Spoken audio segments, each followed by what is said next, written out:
બધાને જય ભીમ. જય ભીમ.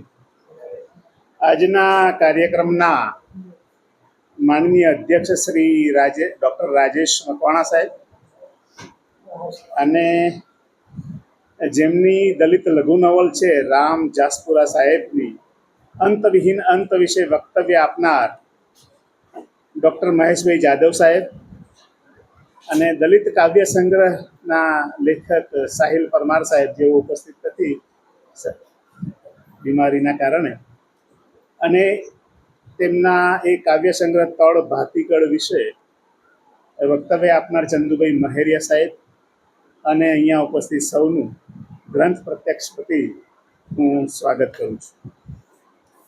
દલિત સાહિત્ય અને દલિત સમસ્યા વિશેના પુસ્તકોની વિસ્તૃત ચર્ચા કરવા માટેનો આ એક મંચ છે. આ કોઈ સંસ્થા નથી, પરંતુ ઇનફોર્મલ ફોરમ બનાવેલું છે. તેમાં હું એટલે કે ચિમનભાઈ રાઠોડ, ચંદુભાઈ મહેરિયા, ઉલ્કા પરમાર, નીરજ ગામિત, યોગેન્દુ ચૌહાણ અને વિરાગ સુતરિયા એક સરખી જવાબદારી સાથે અને એક સરખા મહત્વ સાથે જોડાયેલા છીએ. આજના કાર્યક્રમના માનનીય અધ્યક્ષ શ્રી ડૉક્ટર રાજેશ મકવાણા સાહેબનો પરિચય આપું છું. તેઓ શ્રી હાલમાં સેન્ટ્રલ યુનિવર્સિટી ઓફ ગુજરાત ગાંધીનગરમાં ગુજરાતી વિભાગના અધ્યક્ષ અને અધ્યાપક છે. મૂળે મોરબીના વતની રાજેશભાઈ 1998થી મહેસાણાની આર્ટ્સ કોલેજમાં ગુજરાતીના અધ્યાપક તરીકે જોડાયેલા અને 2 દાયકાના તેમના મહેસાણાના કાર્યકાળ દરમિયાન ઉત્તર ગુજરાતને એ હદે આત્મસાત કરેલ કે ઉત્તર ગુજરાતના સંત સાહિત્ય તથા અલ્પ વિકસિત લોક સમુદાયના સંત પરંપરાના કંઠ સાહિત્ય પર ખૂબ મોટું સંશોધન કાર્ય કર્યું છે. તેમના લગભગ 2 ડઝન જેટલા પુસ્તકો પ્રકાશિત થયા છે. હાલમાં લોક ગુર્જરીના તેઓ સંપાદક છે. ડૉક્ટર રાજેશભાઈનું એક મહત્વનું કામ central university Ambedkar centre of એક્સિલન્સના નોડલ ઓફિસર તરીકેનું પણ છે. આ સેન્ટરે સમગ્ર ભારતમાં યુપીએસસી, જીપીએસસીના પરિણામોમાં તેમના વિદ્યાર્થીઓના શ્રેષ્ઠ દેખાવથી આગવી ઓળખ ઊભી કરી છે. અધ્યાપક, લેખક, સંશોધક, વિવેચક અને સંપાદક એવા ડૉક્ટર રાજેશભાઈ મકવાણા સાહેબનું આ કાર્યક્રમમાં સ્વાગત છે. આજના બીજા વક્તા પ્રોફેસર મહેશભાઈ જાદવ સાહેબ ગુજરાત વિદ્યાપીઠ અમદાવાદમાં ગુજરાતીના અધ્યાપક છે, એટલે કે એસોસિએટ પ્રોફેસર છે. મહેશભાઈએ પણ ડૉક્ટરેટ કરેલું છે. તેઓ પીએચડી છે. મૂળે તેઓ ઉત્તર ગુજરાતના છે અને હાલ ગાંધીનગરમાં રહે છે. તાજેતરમાં તેમનો વિવેચન સંગ્રહ દલિત સાહિત્ય વિમર્શમાં પ્રગટ થયેલ છે. સાહિત્ય અને દલિત સાહિત્યના સામયિકોમાં તેમના લેખો પ્રગટ થાય છે. આજના બીજા વક્તા ચંદુભાઈ મહેરિયા સાહેબ ગ્રંથ પ્રત્યક્ષમાં અમારા સાથી છે અને આપણે સૌ તેમનાથી સુપરિચિત છીએ. દલિત સાહિત્ય અને દલિત સમસ્યા વિશે તેઓ વર્ષોથી લખતા રહ્યા છે. સંદેશ દૈનિકની બુધવારની પૂર્તિમાં તેમની ચોતરફ કોલમ 8 વર્ષોથી નિયમિત પ્રગટ થાય છે. તેમનું પુસ્તક ચોતરફ પણ પ્રગટ થયું છે.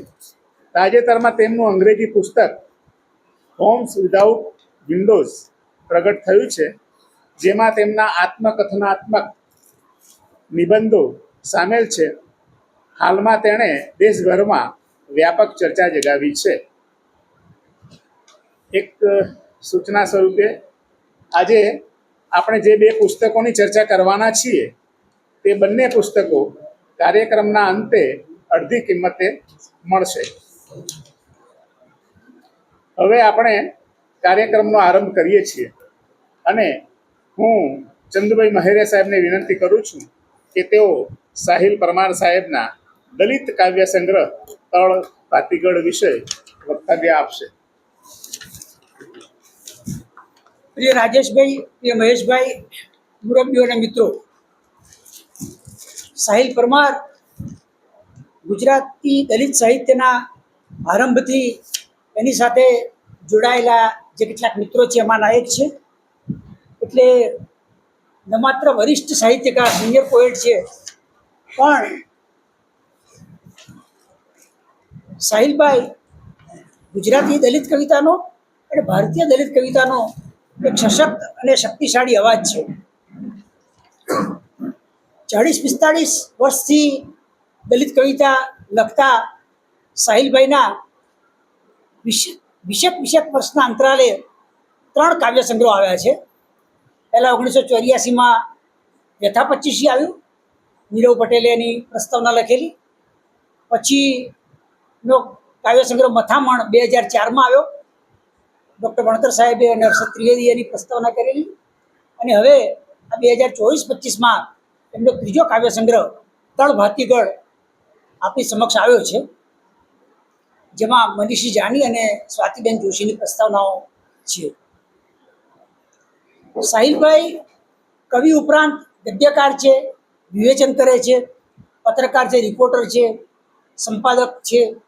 ગુજરાત ટુડે જેવા દૈનિકમાં એમણે સીધું પત્રકારત્વનું કામ કર્યું છે, રિપોર્ટિંગનું કામ કર્યું છે. શંકર પેન્ટરના મેગેઝિનમાં એ સંપાદક રહી ચૂક્યા છે.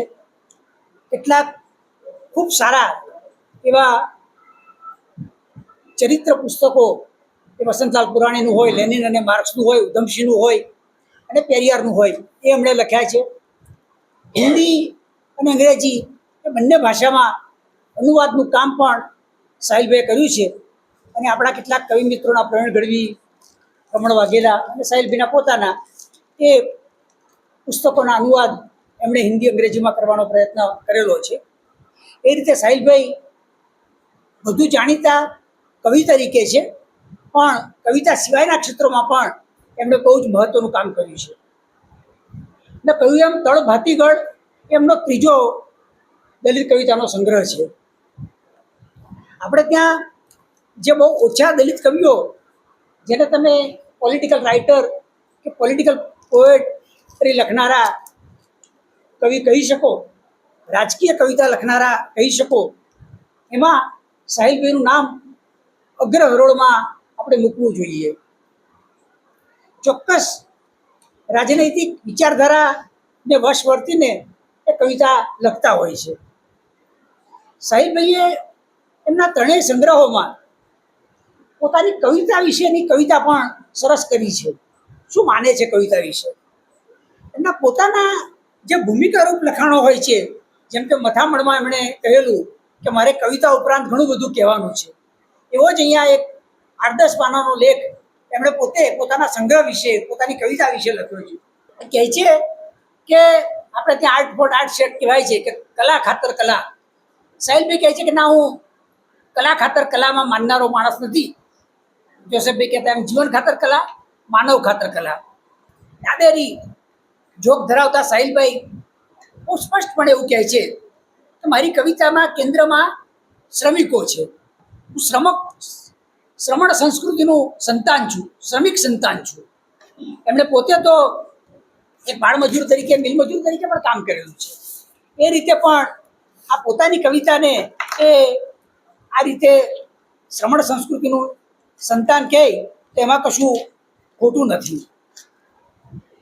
એ રવિન્દ્રનાથને સંભાળે છે અને કહે છે કે રવિન્દ્રનાથ કહેતા સાબાર ઉપર માનુષ સૌથી ઉપર જો કોઈ હોય તો એ માણસ હોય છે. તો સાહિલભાઈ પણ એમ કહે છે કે મારી કવિતામાં પણ જો કોઈ સૌથી ઉપર હોય તો એ માણસ છે. એમ કહે છે કે કવિતા હું જ્યારે લખું ત્યારે કવિતા મારા ભાવક સુધી પહોંચવી જોઈએ. કઈ રીતે એ વાચકને, ભાવકને, ચાહકને ગમશે, અસર કરશે, અને એમાં કશોક મેસેજ હોવો જોઈએ. એમ પણ સાહિલભાઈ કહે છે કે જો કવિતામાં મારે કલા લાવવી હોત તો એ મારા માટે સહેલું હતું, પણ એ શબ્દ વાપરે છે કે તિર્યક નયના કે ઘાતક નયના.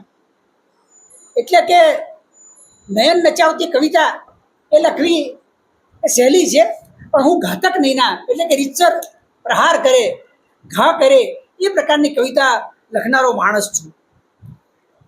આ કવિતા ને એમ કહે છે કે મારે મન કવિતા એ છેલ્લી તલવાર છે, અને યોદ્ધો જ્યારે યુદ્ધમાં ઉતરે છે અને એના હાથમાં તલવાર હોય છે ત્યારે છેક છેલ્લી ક્ષણ સુધી પોતાની તલવાર એ વિજયા કરતો હોય છે. રોટી ગર્ભ આઝાદી કે આઝાદી ગર્ભ રોટી.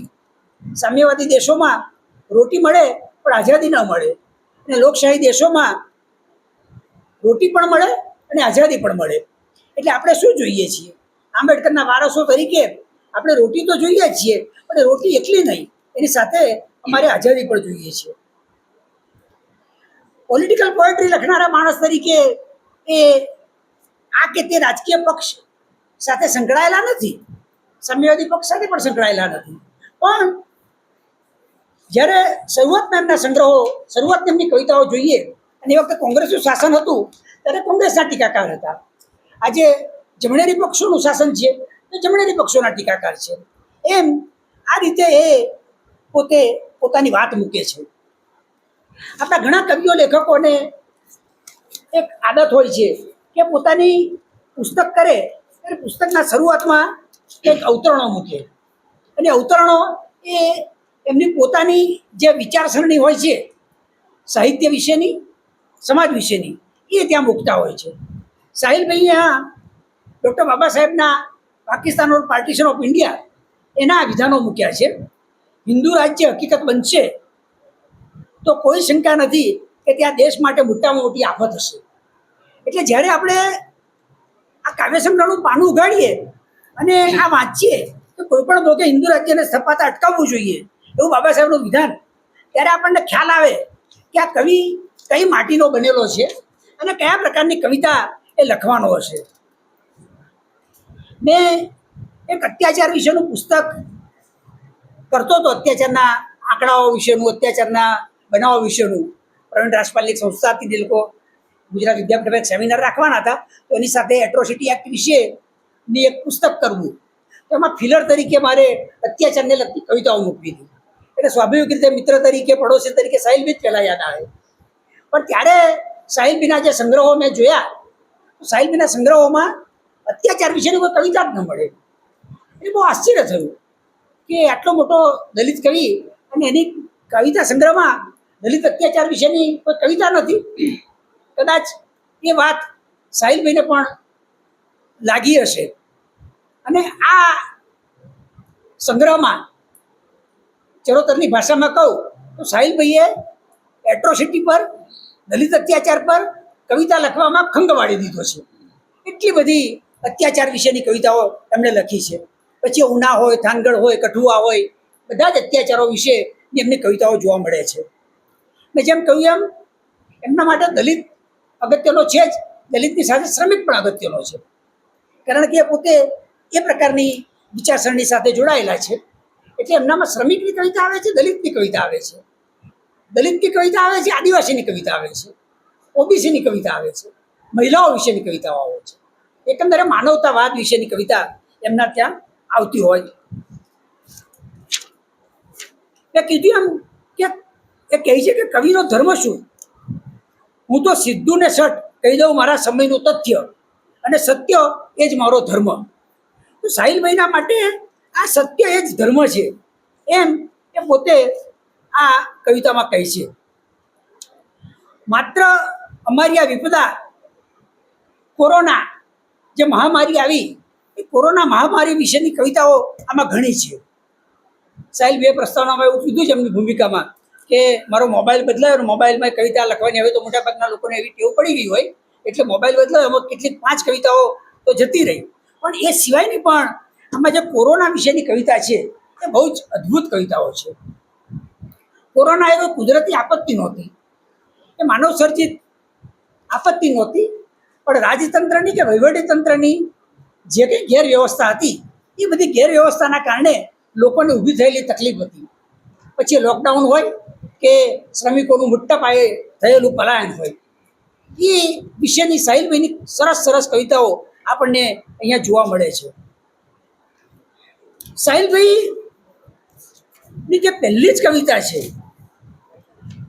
એ કવિતા તમે જુઓ તો એ એ થાંગડ હત્યાકાંડ વિશેની છે. ગળે ગોળીઓ દાગી કૂતરે. અને મેં કહ્યું ને કે સાહિલભાઈ એક્સ્ટ્રીમ પર જઈને, અંતિમવાદ ઉપર જઈને લખે છે. જ્યારે એમનો પહેલો કાવ્ય સંગ્રહ આવ્યો ત્યારે ગુજરાતી દલિત સાહિત્યમાં જે ચર્ચા થયેલી એ ચર્ચા એ હતી કે દલિત કવિતામાં ગાળ અપશબ્દો આવવા જોઈએ કે ના આવવા જોઈએ. અને નયા માર્ગમાં 10-15 અંકો સુધી એ ચર્ચા ચાલેલી હતી કે કઈ રીતે ગાળ એ દલિત કવિતામાં ઉપકારક હોય છે, અપકારક હોય છે. અને સાહિલભાઈની કવિતામાં અને બીજા દલિત કવિઓની કવિતામાં આ પ્રકારના અપશબ્દો કે ગાળ એ કેટલા અંશે વ્યાજબી કે ગેરવ્યાજબી છે. ગળે ગોળીઓ દાગી કૂતરે ગળે ગોળીઓ દાગી.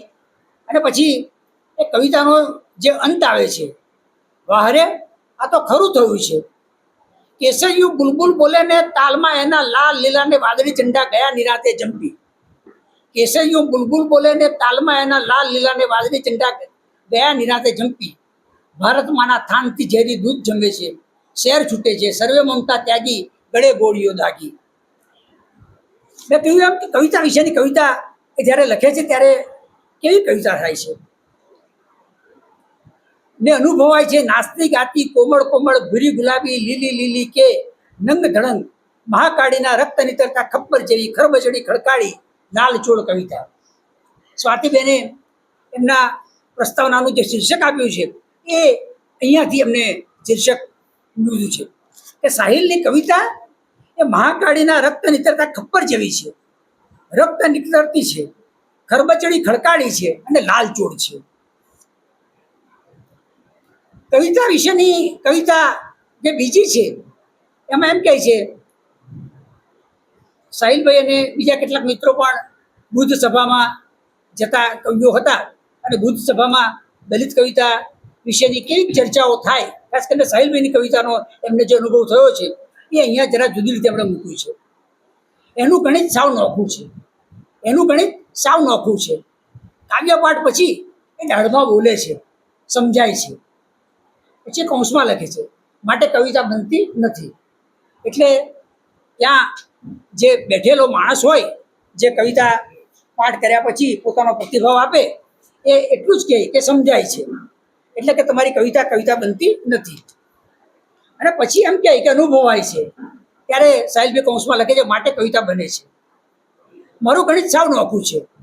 કાવ્યપાઠ પછી હું કહું છું સમજાતી નથી માટે અનુભવાતી નથી. સમજાય તો અનુભવાય ને. આપણે ત્યાં બહુ જાણીતું વિધાન છે કે જેની પાસે કલા છે, જેની પાસે કલમ છે, એની પાસે જીવન નથી, એની પાસે અનુભવ નથી. અને જે દલિતો છે જેમની પાસે કલા છે, જેમની પાસે અનુભવ છે, જેમની પાસે કલમ નથી, તો આ કલમ અને આ કલાની વાત સાહિલભાઈ કહે છે સમજાતી નથી માટે અનુભવાતી નથી, માટે કવિતા બનતી નથી. સમજાય છે માટે અનુભવાય છે, માટે કવિતા બને છે. એ ભાવક તું જ કહે કઈ રીતે આવે છે દાખલાનો જવાબ.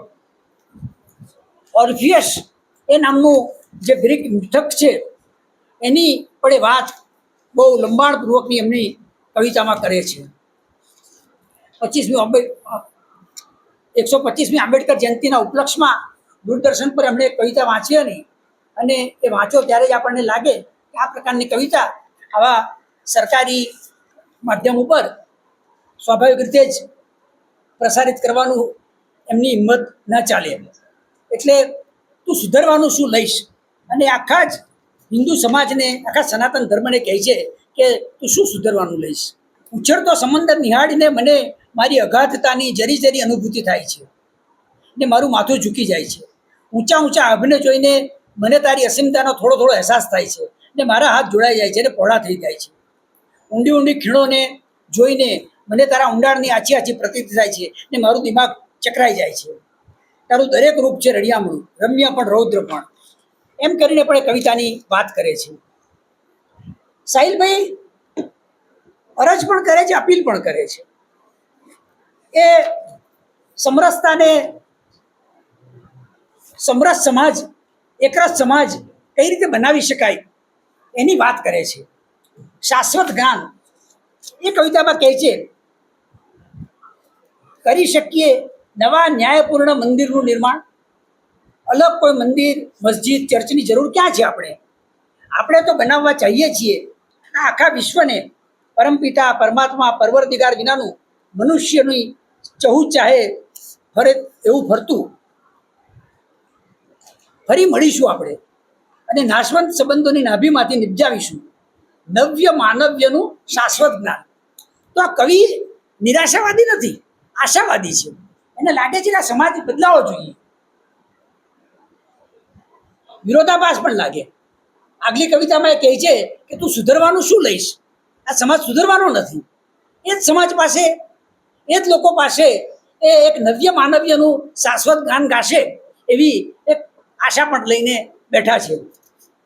આપણે જાણીએ છીએ કે જેમણે પોલિટિકલ પોએટ્રી લખવાનું કામ કર્યું છે, આપણા સત્તા સામે, સ્થાપિત હિતો સામે એન્ટી એસ્ટાબ્લિશમેન્ટ થવાનું પસંદ કર્યું છે, એમની શું ભલે થઈ છે. ગૌરી લંકેશ, કલબુર્ગી, પાંતાવણે એ બધાની હત્યા વિશે પણ સાહિલભાઈ સરસ કવિતા કરે છે. ગૌરી લંકેશ વિશેની કવિતાનો અંત કંઈક આવો આવે છે: બસ ભારતમાં આઝાદી, બસ ભારતમાં આઝાદી, અંધશ્રદ્ધાથી આઝાદી, ઊંચ નીચથી આઝાદી, અમીર ગરીબની ઊંડી ખાઈમાંથી આઝાદી. તો કેવી આઝાદી એ ઈચ્છે છે, એ કેવો માણસ ઈચ્છે છે? એને નવ્ય માનવ્ય, નવો માણસ, નવો સમાજ એ તો જોઈએ છીએ, પણ સાથે પેલા નીચ માણસ વિશે પણ વાત કરતા અટકાતા નથી. કેવો નીચ માણસ રક્ષે છે ગાયોને દંભી બનીને, મનુષ્ય મરાવે નીચ માણસ. ગાયોનું રક્ષણ કરવા માટે એ માણસને મરાવે છે, એ માણસ એમના માટે એ હલકો છે, નીચ છે. મતપેટીઓને છલકાવાને ઉઠા ભણાવે એ નીચ માણસ. આશિપા અને કઠુઆ હત્યાકાંડ કાશ્મીરમાં જે બનેલો એના વિશેની સાહિલભાઈની સરસ કવિતા આપણને જોવા મળે છે. અને કઈ રીતે એને એના દફન માટેની થોડીક જમીન પણ નથી મળતી, એ એમની કવિતામાં એમણે સરસ રીતે મૂક્યું છે. મેં કહ્યું એમ કે જ્યારે વાત કરે છે આશાવાદની, ત્યારે આશાવાદ જુદી જુદી રીતે એમની કવિતાઓમાં ઝલકતો જોવા મળે છે. મેં કહ્યું એમ નારીવાદી પણ છે, ફેમિનિસ્ટ પણ છે, એટલે સ્ત્રીઓ વિશેની, મહિલાઓ વિશેની કવિતાઓ પણ આવે છે. એ દીકરીઓને કહે છે, ભણજે ગણજે ને મન મૂકી લડજે રે, ભણજે ગણજે ને મન મૂકી લડજે રે, ગરીબોના રાજ્યને લાવવાને કાજે રે ઓ દીકરી, ગરીબોનું રાજ નક્કી એક દિન આવશે રે, કે હજી યુદ્ધના નગારા હવે વાગશે. એટલે યુદ્ધના નગારા પણ વગાડવા છે અને દીકરીને પણ લડવા માટે સજ્જ કરવી છે. આમથેરા આવજો, આપણી તળપદી ભાષામાં કહે છે, આમથેરા આવજો, છેટાપો સાચવીને અડગા રહ્યા છો હવે, થોડો તો હાથ લંબાવજો, આમથેરા આવજો. તો જે આપણાથી જુદા છે, દૂર છે, એમને કહે છે કે ભાઈ આ કેટલા વખત સુધી તમે આમ અડગા રહેશો, આ જુદાપો વેરશો, આમથેરા આવો અને આપણે બધા સાથે મળીને એક સમાજ રચીએ. વેદની ભીતોને ભાંગવી છે. દર્શક કહેતા હતા ને, વેદની ભીતોને આજ મારે ભાંગવી. વેદની ભીતો ભાંગવો બંધુ, વેદની ભીતો ભાંગ, ઠામને સ્થાને ભીતર પડેલા જળનું પાણી તાગ, તો વેદની ભીતો ભાગ. મનની બધી સમજી માયા મનને કાઠું કર, વેદને ગણકારે કદીએ એટલી જ ચીવટ કર, સઘળા ભેદો ઓગળે એવી મનની સીમા લાંગ, સઘળા ભેદો ઓગળે એવી મનની સીમા લાંગ, તો બંધુ મનની સીમા લાંગ, વેદની ભીતો ભાગ. ભીતર પેટાવે શગ રે ભાઈ, આઘો ને આઘો સદીઓથી, પેલામાં કહે છે ને આમથેરા આવજો, ફરી પાછા કહે છે આઘો ને આઘો ભાગે સદીઓથી, હવે તો ઓરો આવ. તો ભાઈ સદીઓથી આમ આઘો અને માગો અમારાથી રહી છે, શું છે? આઘો ને આઘો ભાગે સદીઓથી, હવે તો ઓરો આવ. જોને ભંડાર્યા છે મેં તો યુગોથી, કેટલાય કંઈ ગાવ. કેટલા બધા વર્ષોથી અમે આ બધા અત્યાચાર, આ આતંક, આ બધું વેઠતા આવ્યા છીએ. કુદરત સામે તો સરખા રે સૌ, કામ ના આવે ત્યાં વગ. કુદરત સામે તો બધા સરખા છે, કોઈ પણ પ્રકારની વગ, કોઈ પણ પ્રકારની લાગવગ ત્યાં ચાલતી નથી. કામ ના આવે ત્યાં વગ, અરે ભાઈ ભીતર પેટાવે શરૂ. પાછા રચીએ નવો સમાજની વાત કરે છે. ભારતવાસી સાથ મળીને રચીએ નવો સમાજ, ઓ ભાઈ રચીએ નવો સમાજ. સંસાધન પર સૌનો કબજો. મેં કીધું એમનામાં રહેલો ડાબેરી દેખાઈ આવે કે આપણે ત્યાં સામાન્ય રીતે લોકો એવું કહે કે શા માટે આપણે ત્યાં આ પ્રકારની પરિસ્થિતિ છે, કેમ આવી ગરીબી છે? તો તરત મળતો જવાબ એવો છે કે ભાઈ વસ્તી બહુ છે, આટલી બધી વસ્તી છે. એટલે આપણો જવાબ એ છે કે વસ્તીનો પ્રશ્ન નથી, સંસાધનો જે રિસોર્સ છે એની વહેંચણી નથી. એ વહેંચણી યોગ્ય રીતે થાય તો કોઈ તકલીફ પડે એમ નથી. પણ એક બાજુ અંબાડીનું આટલું મોટું એન્ટોલિયા હોય અને બીજી બાજુ ધારાવીની ઝૂંપડપટ્ટી હોય, તો ધારાવીની ઝૂંપડપટ્ટીના મજૂરો અને આ એક ધનપતિ, એ બંનેની વચ્ચે સંસાધનોની જો સરખી વહેંચણી થશે તો પછી આવું કશું રહેવાનું નથી. ઉચ્ચ નીચના ભેદ ફગાવી એકપણાની જ્યોત જગાવી કરીએ એક અવાજ ભાઈ રચીએ નવો સમાજ. તો આ કવિ આગળ મેં કહ્યું એમ ગૌરી લંકેશની વાત કરે છે, તો પાછળથી એ ફાધર સ્ટેન સ્વામી કે જે બહુ જ મોટી ઉંમરના હતા, જાતે પાણી પી શકે એવી સ્થિતિમાં નહોતા, અને એમની પણ આનંદ તેલતુંબડેની સાથે ધરપકડ થયેલી, અને ત્યાં જ 80 વર્ષના આ વૃદ્ધ પછી ગુજરી ગયા. 80 વર્ષના વૃદ્ધને બીમારીમાં પણ જામીન નહીં આપીને મરવા દીધા, એ વાત કરે છે. પોતાના પ્રાકથનમાં સાહિલભાઈ ગાંધીજી વિશે જે કંઈ કહેવું છે એ સ્પષ્ટ કહે છે કે શા માટે ગાંધીજી દલિતોને ગમતા નથી, અને પુના કરારની વાત કરે છે. ગાંધીજી કઈ રીતે દલિતોમાં અપ્રિય છે એની વાત કરે છે. પણ આપણે ત્યાં ગાંધીજી વિશે લખાયેલી પ્રાણ ગઢવીની કવિતાઓ તો જોવા મળે જ છે, બીજા કવિઓની પણ કવિતાઓ છે, પણ સાહિલભાઈ જરા જુદી રીતે ગાંધીજીને મુક્તિ આપે છે. ગાંધીજી ગાંધીજી હતા, ગાંધીજી ગાંધીજી હતા, વાત સાચી. પુના કરારથી પેદા થયા આંગળી ઊંચી કરનારા યંત્ર માનવો. અનામતની બેઠકો ઉપર જે કંઈ આપણા પ્રતિનિધિઓ આવ્યા છે એમને યંત્ર માનવો કહે છે. વાત સાચી, પુના કરારથી પેદા થયા આંગળી ઊંચી કરનારા યંત્ર માનવો. પણ એમણે એટલે કે ગાંધીજીએ અંત્યજોને આશ્રિત સ્વજન તરીકે તો આશ્રિત સ્વજન તરીકે પણ ખરા મનથી અપનાવ્યા હતા. આશ્રમ બંધ થવાની અણીએ હતો ત્યારે છેવટ લગી છોડ્યો નહોતો સાથ. બિહારના ભૂકંપ વખતે એમણે કહ્યું હતું, નડ્યું તમને અંત્યજોને રંજાડ્યાનું પાપ, એ જૂઠું નહોતું, એમની માન્યતા અને નિસ્બત હતી. ગાંધીજી વિશે કહે છે. અને છેલ્લે કહે છે ગાંધીજી તો ગાંધીજી જ હતા. તો આ કવિતા એ ગાંધીજીની તરફેણમાં છે કે કવિ ડાળમાં બોલે છે, ગાંધીજીની વિરોધમાં બોલે છે? એ જ્યારે ગાંધીજી તો ગાંધીજી હતા એમ કહે છે ત્યારે એમાંથી કયો અર્થ કાઢવો એ આપણે કવિ ભાવકો ઉપર છોડી દેતા હોય છે. મેં કહ્યું એમ આ કવિએ બહુ લાંબા પટ ઉપર બહુ અનેક વિષયો ઉપર લખ્યું છે. હિજરત, એક્ઝોડસ વિશે લખ્યું છે. સ્વાભાવિક રીતે સાહિલભાઈની કવિતામાં જેમ તળપદ આવે છે, મહેસાણાની બોલી આવે છે, એમ અંગ્રેજી શબ્દો પણ આવે છે. એ કહે છે કે મારી અને નીરવ પટેલની નિસ્બત એ હતી કે અમે કોઈ પણ રીતે ભાવકો સુધી પહોંચીએ, અને એટલે એ જ્યારે ઓર્ફિયસની વાત કરે છે ત્યારે આ ગ્રીક દંતકથા શું છે એના વિશે એક લાંબી નોંધ પણ લખે છે. એકંદરે સાહિલભાઈની આ કવિતાઓ માંથી પસાર થતા જે લાગે છે શું છે, આ કવિતા પ્રગટ કરવા વિશે 2-4 વર્ષથી એમના મનમાં આશાઓ, શંકા, કુશંકાઓ, ભીતિ એ બધું ચાલ્યા કરતું હતું. મિત્ર તરીકે અવારનવાર વાત થાય, ઘરમાં કુટુંબીઓ સાથે પણ વાત થાય. એમને બીક હતી કે એમની આશા હતી? એમણે આમાં લખ્યું છે કે આ કવિતા એ મારી તબાહી નોતરે એવી કવિતા છે, આ સંગ્રહ મારી તબાહી નોતર છે, કારાવાસમાં મને લઈ જશે. મેં કીધું તમને એવી આશા છે તમારે જેલમાં જવું છે?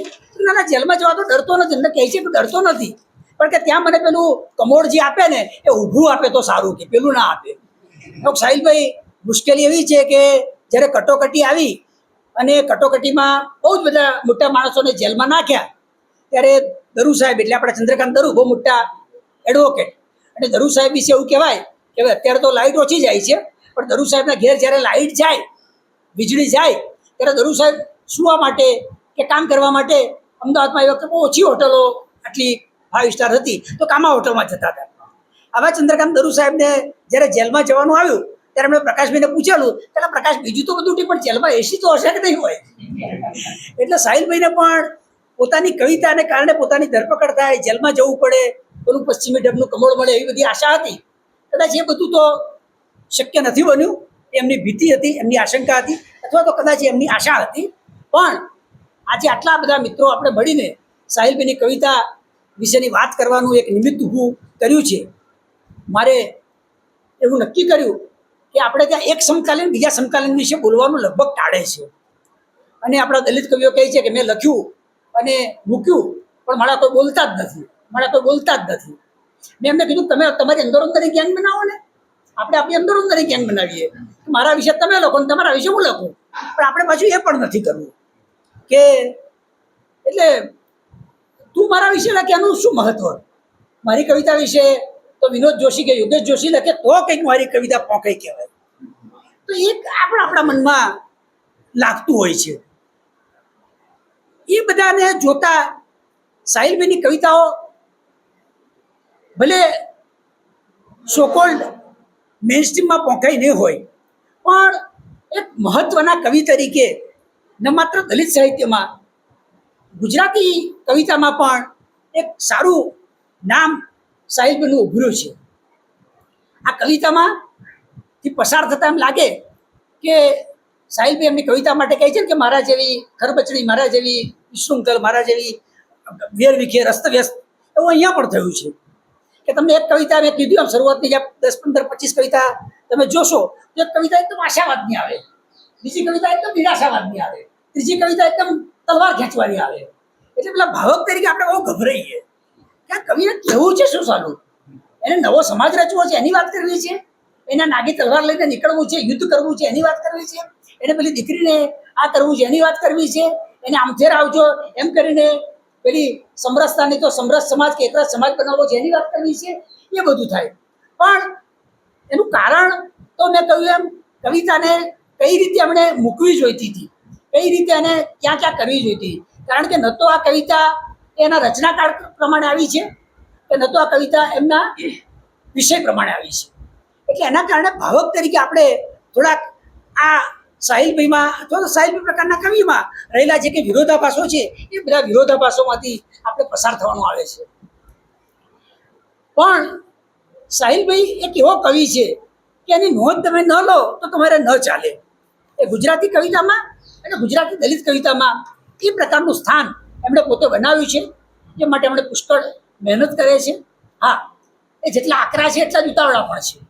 અહીંયા પણ તમે કેટલીક કવિતાઓ જોશો તો તમને લાગે કે હજુ જે એમનામાં છે જ કલા નિપજાવવાનું, તો એ વધારે સારી રીતે કલા નિપજાવી શક્યા હોય. આપણે કહેવા માટે આપણને બહુ સારું લાગે છે કે અમારી કવિતા તો ભલે લાઉડ બને, ભલે મુખર બને, અમારે તો સંદેશો પહોંચાડવો છે. હવે જો સંદેશો પહોંચાડવો હોય તો એના માટેના કવિતાના સ્વરૂપો જુદા છે. તમે ભજન લખો, તમે ગેય કવિતા લખો તો તમારો સંદેશ કદાચ પહોંચશે. જો ને એ જમાનામાં પાંડઈએ કેવું લખેલું, નહીં વરણ નહીં વેશ, ચાલો એવા રચીએ દેશ. પાંડભાઈ કેટલું ઓછું ભણેલા હશે અથવા તો લગભગ અભણ જેવા, અને એમણે એ જમાનામાં જે આજે 2026માં સાહિલભાઈ જે લખે છે એ તો એ જમાનામાં પાંડભાઈ કહી ગયા છે. તો આપણે એક બાજુ એવું કહેવું છે કે મને કલા ખાતર કલામાં રસ નથી, મારી કવિતા મુખર બની જાય એમાં રસ નથી. બીજી બાજુ આપણે એમ પણ કહીએ છીએ કે મારી કવિતાને કવિતા બનાવવી હોય તો મારા માટે ડાબા હાથનો ખેલ છે, અને છતાં આપણે સીધા વિધાનો પણ કરી દેતા હોઈએ છીએ. અપદ્યા ગદ્ય એ દલિત કવિતાનો એક વિશેષ છે.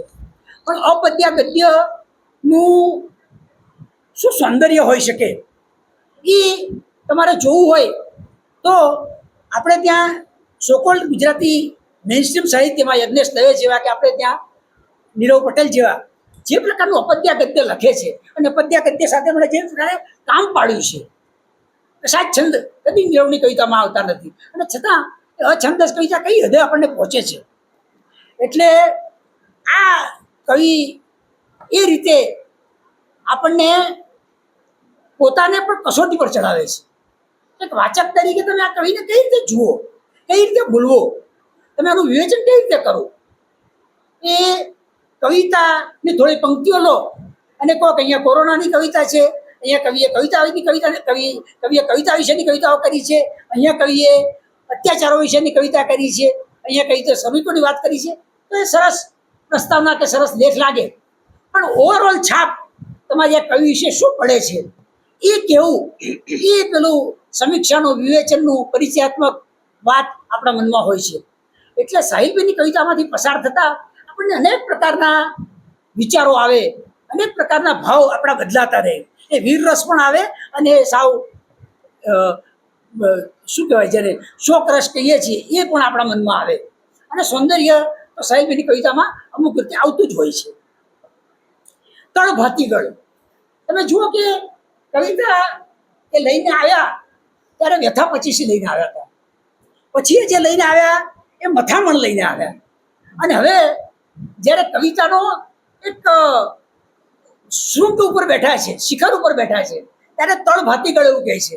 અને આ શીર્ષક તમે જુઓ, એમાં મોર જુઓ, એમાં પેલા નાચતા સૌરાષ્ટ્રના માણસો જુઓ, પહેલી નજરે તો આપણને એમ લાગે કે આ કંઈક ટુરિઝમની પુસ્તક છે કે શું છે. અને પછી તળ ભાતીગળ એમ કહે ત્યારે એમના મનમાં શું છે?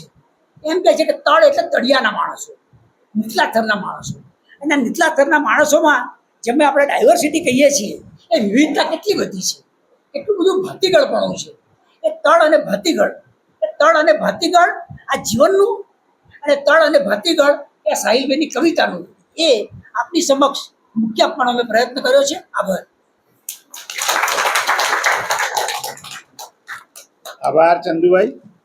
હવે આપણા બીજા વક્તા ડૉક્ટર મહેશભાઈ જાદવ સાહેબને હું વિનંતી કરીશ કે તેઓ રામ જાસપુરા સાહેબની દલિત લઘુ નવલ અંતવિહીન અંત વિશે વક્તવ્ય આપશે. આજના કાર્યક્રમમાં ઉપસ્થિત સૌ સૂચનાજનો, થોડો મોટો અવાજ કરજો. કાર્યક્રમના અધ્યક્ષ રાજેશભાઈ, ચંદુભાઈ, મોહનભાઈ, ગણપતભાઈ અને બધા જ વડીલો, મારે આજે વાત કરવાની છે રામ જાસપુરાની અંતવિહીન અંત નવલકથા વિશે. મારું એવું માનવું છે કે બધાએ લગભગ આ કથા વસ્તુ જે આમાં મૂકી છે એમાંથી પસાર થયેલા છે. 1985ના અનામત વિરોધી આંદોલન એ તમારા બધાના નજર આગળથી નીકળેલા જ છે. એ કથા વસ્તુને ધ્યાનમાં રાખીને એક સરસ મજાની વાસ્તવિક નવલકથા રામભાઈ લઈને આવ્યા છે. હું વાત કરીશ, માનીને તો લાંબો સમય થશે, એટલે હું જે લખીને લાવ્યો છું એ વાંચી જાઉં. વિષય વસ્તુ તો અનામત વિરોધી આંદોલનનો છે, પણ એની અંદર દલિત સમાજ કેવો ભીસાયો, દલિત સમાજે કેવું વેઠ્યું, આ એક ગામની મને તો આ નવલકથા લાગી નથી, પણ લગભગ ગુજરાતના ગામડાઓમાં આ દશા હતી દલિતોની એ સમયે એવું લાગ્યું છે. કદાચ નવલકથા ક્ષેત્રે અનામત વિરોધી આંદોલનને વિષયમાં ધ્યાનમાં રાખીને આપણા દલિત સાહિત્યમાં કે લલિત સાહિત્યમાં આ પહેલી નવલકથા હશે. અને લેખકની પણ આ પહેલી નવલકથા છે. આમ તો એમની હસોટી વાર્તામાં છે, એટલે એમને નવલકથાના તત્વોની તો મૂળે ખ્યાલ જ છે, પણ આપણને બધાને અસર કરી જાય એવી આ એક નવલકથા છે. એના વિશે હું વાંચી જઈશ તો સારું લાગશે. કુલ 168 પાનાઓમાં પથરાયેલ આ અંતવિહીન અંત શ્રી રામ જાસપુરાની સ્મરણમાં રહેલા અતીતને શબ્દોમાં અંકિત કરતી વાસ્તવિક પ્રથમ નવલકથા છે. આ કૃતિ 2025માં ગુજરાત સાહિત્ય અકાદમી ગાંધીનગરની આર્થિક સહાયથી પ્રકાશિત થઈ છે. તેના વિક્રેતા ગુર્જર સાહિત્ય ભવન અમદાવાદ છે. એની પ્રસ્તાવના મરાઠી લેખક સરળકુમાર લીંબાણાએ લખી છે, અને એમણે તમે પ્રસ્તાવના વાંચો, બહુ સરસ પ્રસ્તાવના લખી છે. ઘણું બધું એમાં દલિત સાહિત્ય વિશે પણ ઉજાગર કરી આપેલું છે. એ હિન્દી ભાષામાં લખેલી છે, અને લેખકે પુસ્તકમાં પણ એ જ ભાષામાં હિન્દીમાં જ એ મૂકી છે. એ એની એક વિશેષતા છે. લેખકશ્રીએ એમના નિવેદન બાદ તરત જ 24 અંકોમાં આ કથા શરૂ કરી છે. ઈસવીસન 1985માં સમગ્ર ગુજરાતમાં અનામત આંદોલનમાં થયેલા તોફાનોએ શહેરો અને ગામે ગામ દલિતો પર થયેલ ભયાનક ને જીવલેણ હુમલાઓએ એક પ્રકારની દહેશત ફેલાવી દીધી હતી. તેમાં સમગ્ર દલિત સમાજ ભયના ઓથાર વચ્ચે જીવ્યો હતો. એમાંથી ફક્ત એક જ ગામના દલિતોના સંઘર્ષની સહનશક્તિનો પરિચય આપતી અને ત્યારે ગુજારેલ સમયનો ઇતિહાસ અહીં આ નવલકથામાં આલેખાયો છે. છતાં એમ કહી શકાય કે આ કોઈ એક ગામની કથા નથી, બલકે આ તો એ સમયના દરેક ગામ અને શહેરોમાં દલિતોએ વિતાવેલા વાસ્તવિક જીવન સંઘર્ષ અને સહનશક્તિની કથા છે. એમાં દલિતોની સાથે ભૂખ તરસથી તેમના અબોલ પશુઓએ પણ પોતાનો જીવ ગુમાવ્યો હતો. લેખક શ્રી આ પ્રત્યે પણ સંવેદનશીલ બન્યા છે, કારણ કે આ અતીત તેમણે પણ અનુભવ્યો છે. એને એમણે શબ્દરૂપે સાહિત્યના નવલકથા સ્વરૂપમાં સુપેરે પ્રગટ કર્યો છે. સંઘર્ષના વાસ્તવિક જીવનને શબ્દરૂપે સાહિત્યના સ્વરૂપમાં પ્રગટ કરવું એ સહેલું નથી. એટલે આ એક કાલ્પનિક કથા પણ નથી. માની લો લવ સ્ટોરીની નવલકથા હોય તો તમે એમાં કલ્પના ઉમેરી શકો, પણ આમાં તો એ સ્થિતિ નથી. આ લવ સ્ટોરી પણ નથી, પણ દલિતોની હરદમ જીવતી જાગતી આ પીડા છે, વેદના છે. દલિતોની પીડાનો અંત નથી, એ તો અનંત છે. આ એક એ લીંબાણે સાહેબે પણ લખ્યું છે એમની પ્રસ્તાવનામાં. દલિતોની જે માણસ ખતમ થશે, માનવ જીવન, ત્યારે આ પીડા ખતમ થશે, એવું એમણે લખ્યું. આ એક દલિતની કથા નથી, પણ અનેક દલિતોની કથા છે. અનેક ગામોએ આ અતીત સહન કર્યો છે. આ કોઈ મન ભાવન પ્રેમ કથા પણ નથી. એટલે અહીં વપરાયેલ વાક્યોમાં રોમાંચ જગવે એવું વર્ણન પણ આવતું નથી. એમાં વપરાયેલ કલાત્મક અલંકારો કે જેને વાંચતા પ્રેમનો આનંદ છવાઈ જાય એવું પણ નથી. પણ ભયભીતમાં રહેતા લોકો પ્રત્યે એક પ્રકારની સંવેદના પ્રગટ થતી જોવા મળે છે. આ કથાની વિષય વસ્તુ અગાઉ મેં કહી દીધું એમ 1985ના અનામત વિરોધી આંદોલન છે. પણ એ આંદોલન ખાલી દલિતો વિરોધી નહોતા, પણ એનો ભોગ દલિતો બન્યા. ઓબીસીને એ વખતે 10% અનામત વધારી હતી અને 27% એ કરી દીધી હતી. તેના વિરોધમાં ગુજરાતમાં આંદોલનો થયા હતા. તેમાં શહેરોમાં અને ગામોમાં તોફાનો થયા. આ તોફાનોમાં દલિતો વિશેષ ભોગ બન્યા. તેમાંના એક ગામના દલિત મહોલ્લામાં અચાનક રાત્રે પથ્થરમારો થયો. તેની જાણ ગામના સજ્જનોને કરવામાં આવી. તેમ છતાં પથ્થરમારો બંધ ન થયો. તેથી દલિતોએ ગામની કરવામાં આવતી વેઠ પ્રથા બંધ કરી. તેના અનુસંધાને ગામ લોકોએ દલિતોનો જ બહિષ્કાર કર્યો. ગામમાંથી અનાજ, પાણી, ચીજવસ્તુઓ, પશુઓ માટેનો ઘાસચારો, ખેતી માટે પાણી, વિવિધ મજૂરીઓ વગેરે આપવાનું બંધ કર્યું. તે ઉપરાંત દરરોજ રાત્રે પથ્થરમારો તો ખરો જ. તે સમયના વીતેલા 6 મહિનામાં મહોલ્લાના સૌ દલિતોએ જે સહન કર્યું, જે ભોગવ્યું, એ વખતે પેદા થયેલ પરિસ્થિતિ સામેના સંઘર્ષમાં તેમની શક્તિનો પરિચય આપતી આ એક નવલકથા છે. ગામ લોકોએ કરેલા બહિષ્કાર સામે એમણે કરેલા વિવિધ ઉપાયો, પશુઓએ જે ભૂખમેરો વેઠ્યો અને જીવ ગુમાવ્યો, એ અતીતને યાદ કરાવે છે. શરૂઆત એની 75 વટાવી ચૂકેલ વાલાભા અને શહેરમાંથી કોઈ પ્રસંગમાં પોતાના વતનમાં આવેલા યુવાનો સાથે સંવાદથી થાય છે. તેમાં આજની વર્તમાન પેઢી હવે કશું સહન કરી શકતી નથી. તે હવે ભવિષ્યની ચિંતા કર્યા વગર તરત જ કેસ કરી દેવાની વાત કરે છે. આ વાલાબાને ખટકે છે. તેમની સહનશક્તિ પહેલાના લોકો જેવી નથી રહી. એ રીતની વાતચીત થાય છે. વાલાબા હવે વૃદ્ધ થઈ ગયા છે. તેઓ મહોલ્લાના ચોરે ઉભેલા લીમડા નીચે બેઠા છે. ત્યાં મહોલ્લાના બાળકો રમતા હોય છે. શહેરમાંથી પણ કેટલાક બાળકો આવેલા છે. વાલાબા તેમને જોઈને તેમની સાથે સંવાદ કરે છે. તે સંવાદમાંથી કથાની શરૂઆત થાય છે. તેમાં મહોલ્લાના એક છોકરાને ગામના કેટલાક છોકરાઓએ કોઈ બાબતે માર્યો હોય છે. તે ઘટનાના વાલાબા પેલા બાળકો પાસેથી સમાચાર લે છે. તેમાં શહેરનો છોકરો કહે છે કે આવું ના ચલાવી લેવાય, કેસ કરી દેવો જોઈએ. એ વાત પરથી વાલાબા ભૂતકાળમાં થયેલા અનામત આંદોલનમાં ગામમાં થયેલા પથ્થરમારા અને એમાં મહોલ્લાના લોકોએ 6 મહિના સુધી કરેલ સંઘર્ષના વિચારોમાં ગરકાવ થઈ જાય છે.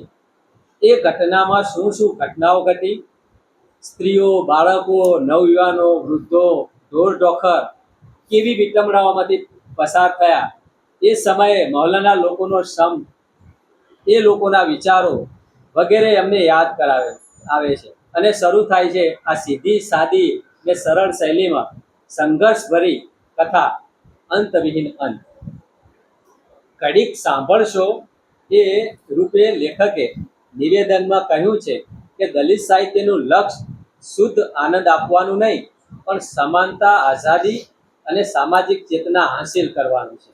લેખકના આ નિવેદનમાં આપણને સહેજ સવાલ થાય કે શું દલિતો પર થતા વિવિધ અત્યાચારો અને અન્યાયો, ઉપેક્ષાઓ આજે 21મી સદીમાં ખતમ થયા છે? તો તેનો જવાબ દલિતના મુખે ના જ આવશે. જો આ જ વાસ્તવ હોય તો લેખકશ્રીએ તેમની આ નવલકથાનું શીર્ષક અંતવિહીન અંત રાખ્યું છે સદાય યોગ્ય છે. એટલે જ તેઓ આ નવલકથા વિશે કહે છે, અંતવિહીન અંત દલિતોની સહનશક્તિની કસોટીની કથા છે, દલિતોના સંઘર્ષની કથા છે. વધુમાં કહે છે, નક્કર અનુભવોની કોઈ વાત મૂકવી છે. આ ઈચ્છા મુજબ આગળ જતા કહે છે કે જેમ ઘણા લોકોને એ પીડા સંભળાવવાનો પ્રયત્ન કરેલો, પણ કોણ સાંભળે? આખરે એ પીડાને વ્યક્ત થવા કાગળ પર જગ્યા મળી અને આ નવલકથાનું અવતરણ થયું. ભય કેવો હોય એ તો એના અનુભવથી જ સમજાય છે. આ ભયના સમય એ જીવ સટોસટ જીવવાની ક્રિયા છે. આ ભય દલિતો જ સહન કરી શકે. લેખક આ ભયના અનુભવ વિશે કહે છે કે 180 દિવસના સંઘર્ષની એ કથા જાણે 80 જન્મોની હોય એવું લાગેલું. પણ હું કહું છું કે આ જન્મોજન્મની કથા છે. આ જન્મોજન્મની આવી આ સંઘર્ષની કથાઓ. આ નવલકથાના પાત્રો શિવો, ઈશો, જેણો, રેવા, ભગો, દાનભા, હરખાભા, શિવરામભાઈ, વાલાભા, લવજી, નરેશ, નારણ માસ્તર, પશો, કરણો મારવાડી, ઉકા ભગત, વાલજી, ભીખી દોશી, ગોવિંદ પંડ્યા, ચમનલાલ સેનમાં, રમતુજી ઠાકોર, લાલભા ગોર, સરવન ખાન, મંગલપુરી મહારાજ, માવજી રબારી, રૂપો પટેલ, સરપંચ, મુખી, નથુદા, વેણીદા, શામળદા, ભોગી કાકા, ગોપાળભાઈ, નાગર, રાકેશ, પ્રકાશ, રમેશ વગેરે છે. આ બધા જ પાત્રો પર બોલી શકાય એવું લેખકે અંદર વર્ણન પણ કરેલું છે. તેમાં કેટલાક મહત્વની ભૂમિકા ભજવતા મુખ્ય બને છે અને કેટલાક સહાયક છે. આ પાત્રો આ દુનિયામાંથી વિદાય લઈ ચૂક્યા છે, પણ લેખકના મનમાં જીવે છે. એ સમયે ગામે ઊભું કરેલું ભયાવહ વાતાવરણમાં આ પાત્રોએ બહાદુરી બતાવેલી, માણસાઈ બતાવેલી, તો ક્યાંક વિઘ્ન સંતોષ પણ પ્રગટાવેલ તેની આ કથા છે. મહત્વની બાબત એ છે કે લેખક દલિતોના પાત્રોમાં ભાઈ, દા વગેરે માનવાચક વિશેષણો વાપરતા નથી. જેમ કે શિવો, ભગો, વાલો, જેણો આવા એ નામો લખે છે. એની સામે ગામના લોકોમાં એ પાત્રો જ્યારે મૂકે છે ત્યારે એમાં માન આપે છે. આ વિશેષતા છે. કથામાં લેખકશ્રીએ નારણ માસ્તર, પશો, શિવો, નરેશ, જેણો, કરણો મારવાડી વગેરે જે પાત્રો છે, ગામના પણ કેટલાક લાલભા ગોર, સરવન ખાન, મંગલપુરી મહારાજ વગેરેની વિશેષતા ભરી વ્યક્તિત્વની વાત એમાં એમણે વિશેષથી કરેલી છે. જરૂરિયાત મુજબનું એમાં એમનું નિરૂપણ પણ કરેલું છે. આ પાત્રો પણ મહત્વનો ભાગ ભજવતા આગળ વધતા જાય છે. આ પાત્રોના વ્યક્તિત્વને એના કામથી એમણે છતાં કર્યા છે.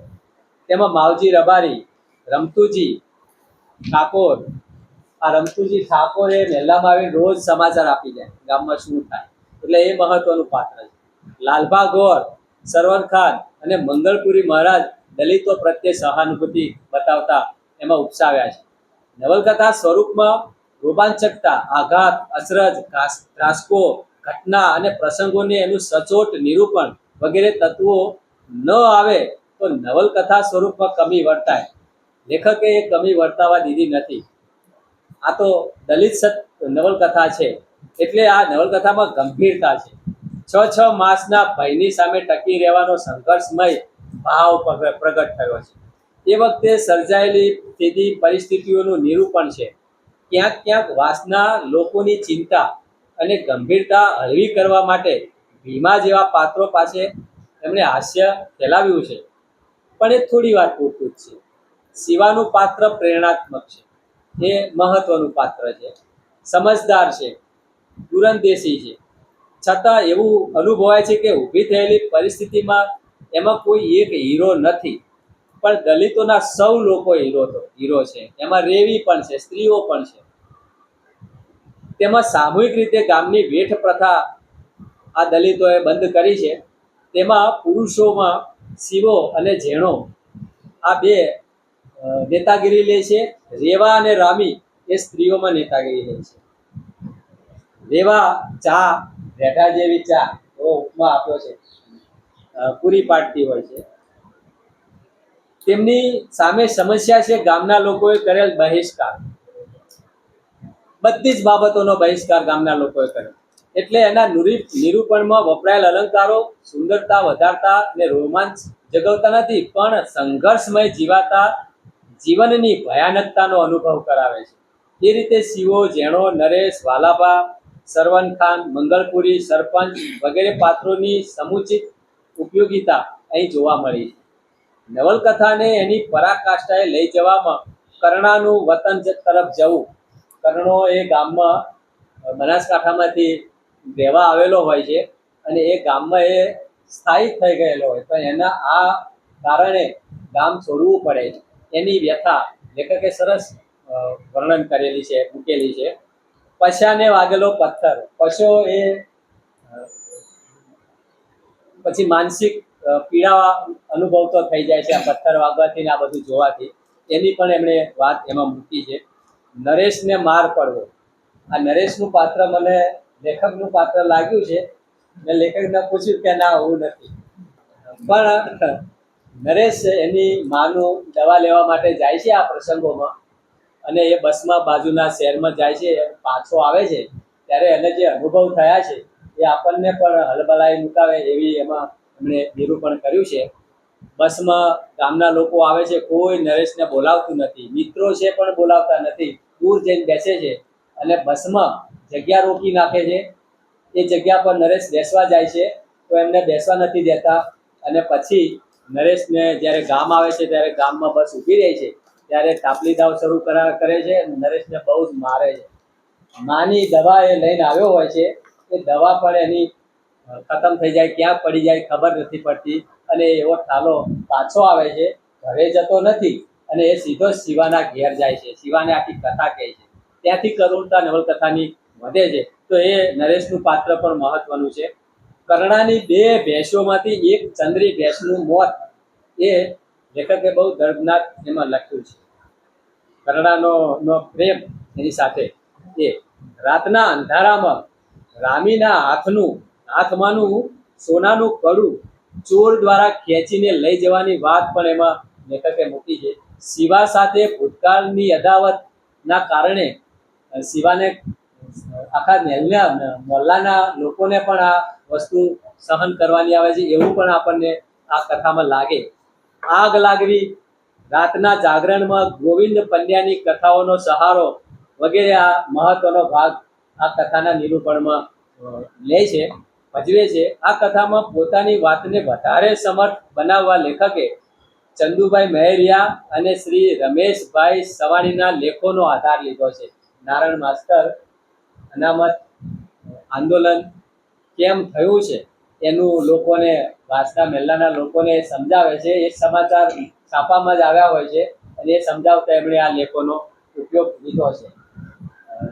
તો પ્રસિદ્ધ લોક સાહિત્યકાર ઝવેરચંદ મેઘાણીની સંપાદિત ગાંફનો ચમાર એ લોકકથાનો પણ લેખકે આધાર લીધો છે. એ આધાર એટલા માટે લીધો છે કે દલિતોનો સંસ્કાર કેવો છે ગામમાં, દલિત કરી શું શકે, એ ગામની આબરૂ પણ બચાવી શકે, એ અનુસંધાને એમણે આ ગાંફનો ચમાર એ વાર્તા લોકકથાનો આધાર લીધો છે.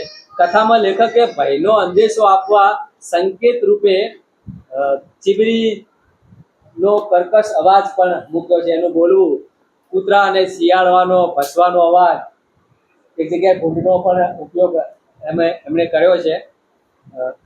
પ્રતિકાત્મક આ સહારો એમણે લીધો છે. દલિતોએ ભૂતકાળના રજવાડામાં કરેલ એક ગોપનાથ ચમારના કર્મની વાત પણ મૂકી છે. રાવણના પતનની કથાઓનો પણ અહીંયા અવકાશ એમણે ઊભો કર્યો છે. અભિમાન બહુ સારું નહીં એ પણ એમાં એમણે મૂક્યું છે. એ રીતે નવલકથાની ગૂંથણી વિષય વસ્તુની અનુરૂપ રહેતી જોવા મળે છે. આખી નવલકથામાં દલિતોનું મજબૂત મનોબળ અને પડકારની સામે પ્રતિક્રિયા અને વ્યવસ્થા માટે સમયસર ખડે પગે રહેવાની ભાવના પ્રેરણાત્મક જોવા મળે છે. લડાઈ માટેની શિવાને મળેલી નેતાગીરીમાં જેણાના મનમાં થોડી નારાજગી છે. તેના વિશે જરા અંદરનો ખટરાગ, દલિતોની અંદર પણ ખટરાગ હોય છે, એ ખટરાગ વિશેનું નિરૂપણ થોડું વિસ્તારપૂર્વક કર્યું હોત તો કથામાં વધારે રસ પડત. કારણ કે અંદરનો ખટરાગ તો હોય જ, એવા અંશોમાં પણ વાસનો દલિત સમાજ એક રહ્યો એ બાબત મહત્વની બનત, એવું મારું માનવું છે. એક તો મારે કહેવું એ છે કે શિવાની પાસે પિસ્તોલ નથી, પણ એ પિસ્તોલનો એની અફવા ગામમાં પહોંચી હોય છે, એના કારણે પણ દલિતોને ઘણી બધી રાહત થતી હોય છે. કથાવસ્તુમાંથી પસાર થતા મૂળ બાબત તો એવી લાગી છે કે અનામત વિરોધી આંદોલનની આડશે ગામના કેટલાક વિઘ્ન સંતોષીઓએ અને વાસના શિવાભાઈને ગામના કેટલાક લોકો સાથેની દુશ્મનાવટને કારણે વાસમાં પથ્થરમારો થતો હોય એવું લાગે છે. કારણ કે ગામના સમજુ લોકો તો આ બધું ઈચ્છતા નહોતા. તેમાં વડીલ આગેવાનો જેવા કે સરપંચ મંગળપુરી, રમજુજી, માવજી દેસાઈ, શાંતિભાઈ, સરવર ખાન, લાલભા ગોર વગેરે તો દલિતો પ્રત્યે સહાનુભૂતિ બતાવી છે. અંતમાં દલિતો તેમના વાસમાં આવેલ લીમડાના વૃક્ષ નીચે ગોવિંદ પંડ્યા દ્વારા કહેવાતી ગામના ચમારની વાત સાંભળતા હતા. ત્યાં પાછળની નવેડીમાંથી એ દોડજોની બૂમ પડી. બધા એ તરફ દોડ્યા. જોયું તો મોટો આગનો ધડાકો થયો. વાસમાં રાખેલા ઘાસચારામાં આગ લાગી ગઈ, એટલે જે વધ્યું ઘટ્યું ઘાસ હતું એ બળી ગયું. આગના સમાચાર આખા ગામમાં પહોંચી ગયા. ગામના લોકો પણ આવી ગયા. બાજુમાં પટેલનું ઘર હતું. તેમણે પાણીથી ભરેલો હોજ ખુલ્લો મૂકી દીધો. જેને જે હાથમાં આવ્યું તેમાં પાણી ભરીને આગ બુઝાવવા દોડાદોડી કરવા લાગ્યા. અડધા કલાકે આગ બુઝાવવામાં આવી. આ આગ કોણે સળગાવી એ પ્રશ્નના જવાબ મેળવવામાં શિવો વિચારતો રહ્યો. મંગળપુરીએ ગામના લોકોના સહકારથી આગ ઓલવાઈ એ બતાવવા શિવા સાથે ગૌરવ લેતો સંવાદ પણ કર્યો. શિવાએ હકારમાં માથું હલાવ્યું ને અહીં નવલકથાનો અંત થાય છે. જોકે લેખકે આગ લાગી એને બુઝાવવામાં ગામ લોકોએ મદદ કરી, એમાં વપરાયેલ પાણીનો રેલો છેક વાસ બહાર પહોંચ્યો એ સંકેત અને મંગળપુરીના સંવાદ ઉપરથી લાગે છે કે સમાધાન થઈ ગયું એમ સમજાય છે. પણ પેલી દલિત હોવાપણાની માનસિકતાનો અંત ન આવ્યો. 40 વર્ષ પહેલા બનેલી આ ઘટનામાંથી મંદિરમાં આરતીનો ઘંટ વાગતા જ વાલાબા તેમના ભૂતકાળમાંથી સફાળા જાગી ગયા. તેમણે જોયું તો આ ઘટનાના તેઓ જીવન સાક્ષી હતા. બાકીના સર્વે તો મરણને શરણ થયા હતા. એટલે વાલાબા અહીંયા 75 પછી વૃદ્ધ તો છે જ, પણ એ યુવાન પણ થઈ ગયા એક રાત પૂરતા. નવલકથાની ભાષા શૈલી વિશે વાત કરીએ તો તેની ભાષા અને શૈલી સરળ છે. પાત્રોના મુખે બોલાયેલા વાક્યો પ્રાદેશિક છે. આ પ્રાદેશિક ભાષામાં પણ રૂઢિપ્રયોગો, કહેવતો અને અલંકારાત્મક શૈલી ખૂબ જ અસરદાર રહી છે. નવલકથામાં વ્યવહારમાં વપરાતા રૂઢિપ્રયોગોનો ઘણો ઉપયોગ છે. તો ભાષા શૈલીને વધુ મજબૂત બનાવવા માટે આખી નવલકથામાં 51 જેટલી કહેવતોનો ઉપયોગ એમણે કર્યો છે. કહેવતોમાં કેટલીક કહેવતો તો જાણે આ નવલકથાની કથાવસ્તુ બનીને આવી હોય એવી છે. ગામ એટલે મોટું કુટુંબ, કજિયાનું મોં કાળું, ભેંસના હાડલા ફોડવા, પાડાના વાંકે પખાલીને ડોમ દેવા, આડા લાકડે આડો વેર, નહીં હાંધો નહીં રેણ, ગામને મોઢે ઘરનું થોડું બંધાય, તેમ આએ ભુવાબડીના ખાટલા હેઠેથી નીકળવામાં કોઈ નાનમ નહીં, હવના ઘરના ખૂણા હરખા, સસ્તું ભાડું અને સિદ્ધપુરની જાત્રા, કાંધે કોથળો ન દેશ મોકળો, નાત્ર જવું ન દાડા ભાગવા, કોકનું ઘર બર અને કોકનું તાપણું થાય. આવી બધી કહેવતો એમણે મૂકી છે. તો દલિત સાહિત્યમાં જ આવા અલંકારો વપરાય એ બાબતને સ્પષ્ટ કરતા ઉપમા, ઉત્પ્રેક્ષા, સજીવારોપણ, રૂપક, અનન્વય, વ્યાસશ્રુતિ, શ્લેષ, દ્રષ્ટાંત વગેરે શબ્દ અને અર્થા અલંકારોનો પણ ઘણા ઉપયોગ કર્યો છે. આ નવલકથામાં આવા અલંકારો લગભગ 146 જેટલા મેં તારવ્યા છે. 146 જેટલા એમણે અલંકારોનો વાક્યોનો ઉપયોગ કર્યો છે. એમાં આ બધા અલંકારો આવે. જેમાં આપણે જોઈએ તો કેટલાક પ્રાદેશિક ભાષામાં પણ અલંકારો છે, કેટલાક આપણા શિષ્ટ ભાષામાં પણ અલંકારો.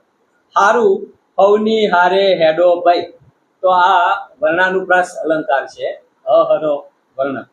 પછી ચૂંટણીના બેનર કોઈ નાવણિયાની કે રોથણિયાની ઇજ્જત ઢાંકતા, ગધેડી ના હોય ગામ ગધેડે ચડાયું છે. હવે આમાં જો ગધેડી ના હોય ગામ ગધેડે ચડાયું છે, એમાં ગધેડો શબ્દ 2 વખત આવે છે, એના અર્થ બદલાય છે, શ્લેષ અલંકાર બને. એની આંખો ચૂવા માંડી, આ રૂપક અલંકાર. પાંગતે ગડી વાળીને મૂકેલા ધાબળાના 2 છેડાની ચપટીમાં લઈ ખોલ્યો, સાથે સાથે 40 વર્ષ પહેલાના ગડી વાળીને મૂકેલા સમયના ધાબળાની ગડી પણ ખુલી. તો આ એક દ્રષ્ટાંત અલંકાર. શિવાને લાગ્યું જાણે ગોળનું ગાડું મળ, આ ઉત્પ્રેક્ષા અલંકાર. મારે તો મારી ભેંસો એ જ મારા ઘરનો મોહ, આ જો આ કેટલો સરસ અલંકાર. શિવો વકીલ જેવો છે, આ ઉપમા અલંકાર. બત્રી બોલના જવાબ આપે એવો છે, આ દ્રષ્ટાંત અલંકાર. બત્રી બોલનો દ્રષ્ટાંત. શિવો એટલે શિવો. તો આવા અનેક અલંકારો એમણે મૂક્યા છે. જ્યારે કેટલાક અલંકારો શિષ્ટ ભાષામાં પણ મૂક્યા છે અને એ પણ સરસ રીતે નિરૂપણ પામ્યા છે. જેમ કે કર્ણાની નાભીથી ગરમ લાય જેવો નિશાસો સર્યો, નિશાસો નીકળ્યો એમ નહીં, નિશાસો સર્યો, સરવું. વાસ વચ્ચે આવેલો ખખડધજ લીમડો પણ માણસની જેમ ટૂંટિયું વળી ગયો હતો. તો લીમડો ટૂંટિયું વળી જાય? આ લીમડો એ વાસની પરિસ્થિતિ બતાવે. આ લીમડો જાણે વાસના સૌથી વયોવૃદ્ધ દાદા. ઉત્પ્રેક્ષા અલંકાર. 50 વર્ષના મહોલ્લામાં મોટા ભાગના ઘરડા મકાનોએ પેલા ચવન ઋષિની જેમ કાયા પલટ કરી હતી, આ દ્રષ્ટાંત અલંકાર. ચવન ઋષિ ક્ષયથી કંતાઈ ગયેલા રોગીના પાંસળા દેખાય એમ મકાનોની ખવાઈ ગયેલી દિવાલો દેખાતી હતી. હવે આ અલંકાર એ દલિત સાહિત્યમાં જ આવે. ક્ષયથી પીડાતી ભીખી દોશીને બિચારીને ચૂલામાં બિલાડા આડોટતા. આંદોલન શબ્દ જાણે જંતુ બની કાનમાં ઘૂસી સળવળ સળવળ થયા કરતો હતો. સાંજે ચિંતાનું ટોળું લઈ એ ઘેર પહોંચ્યો. નાગરે ઘાસડી નાખે એમ વાત નાખી દીધી. એટલે વાતનું કોઈ મૂલ્ય જ નહીં હોય એવું આપણને લાગે. વીંછીના ડંખ જેવી મૂછો, મીઠું પેલું લીંબુ ઠરે એવી મૂછો તો આપણે સાંભળેલી છે આ અલંકાર, પણ આ વીંછીનો ડંખ જેવી મૂછો, કોઈ 2 માણસની ઘાસડી નાખે એમ પછાય વાત નાખી દીધી. વાસનું શું થશે એ વાતની ચિંતા એને લક્કડ ખોદ ઝાડનું થડ પોચે એમ પૂરી ખાતી હતી. દેખાવ ભલે દરબાર જેવો, જો આ વ્યાસસ્તુતિ અલંકાર. દેખાવ ભલે દરબાર જેવો પણ ડરપોક બહુ. શિવો હવે પહાડ થઈ જતો હતો. પહાડ થયો. ગામ ચીરીને પોલીસ સ્ટેશન જવું એટલે દરિયામાં ડૂબકી દે જેવી વાત. દિવસે વાંસના નાકે ગામની સ્ત્રીઓની ગાળો ઠલવાતી અને રાત્રે વાંસમાં પથ્થર મારો.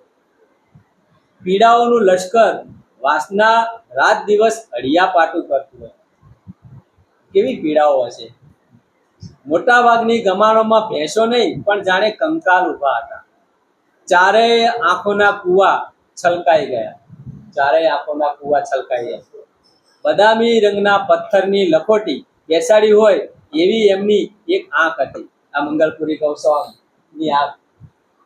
એનું બહુ સરસ પાત્ર નિરૂપણ પામેલું છે. વિઘ્ન સંતોષીઓએ છાણમાં તલવાર મારી હતી. સાંઠો ઊભો રાખો એવી રેઢા જેવી ચા.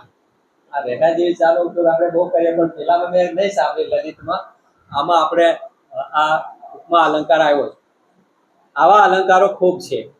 આ નવલકથામાં આજની પેઢીમાં કેટલાક ગામડામાં બોલાતા શબ્દો અજાણ્યા થઈ ગયા છે, એ શબ્દોને પણ ઉજાગર કર્યા છે. એમાં આપણે જોઈએ કે જાણે કે એ શબ્દો આજે અતીત બની ગયા છે. એવા અતીતને પણ એમણે યાદ કર્યો છે. ચોરો, માથોડા, માંડ, ચમર, ભાંજગર, અવાક, નૈડા, ડંગોરો, સંકોરવું, ચોઘડિયું, ઉધડો, પાંગત, પાંસળા, નાવણિયું, પસાયતું, ભાત, આ ભાત એટલે ચોખાવાળા નહીં, પણ આ ભાત જુદા છે.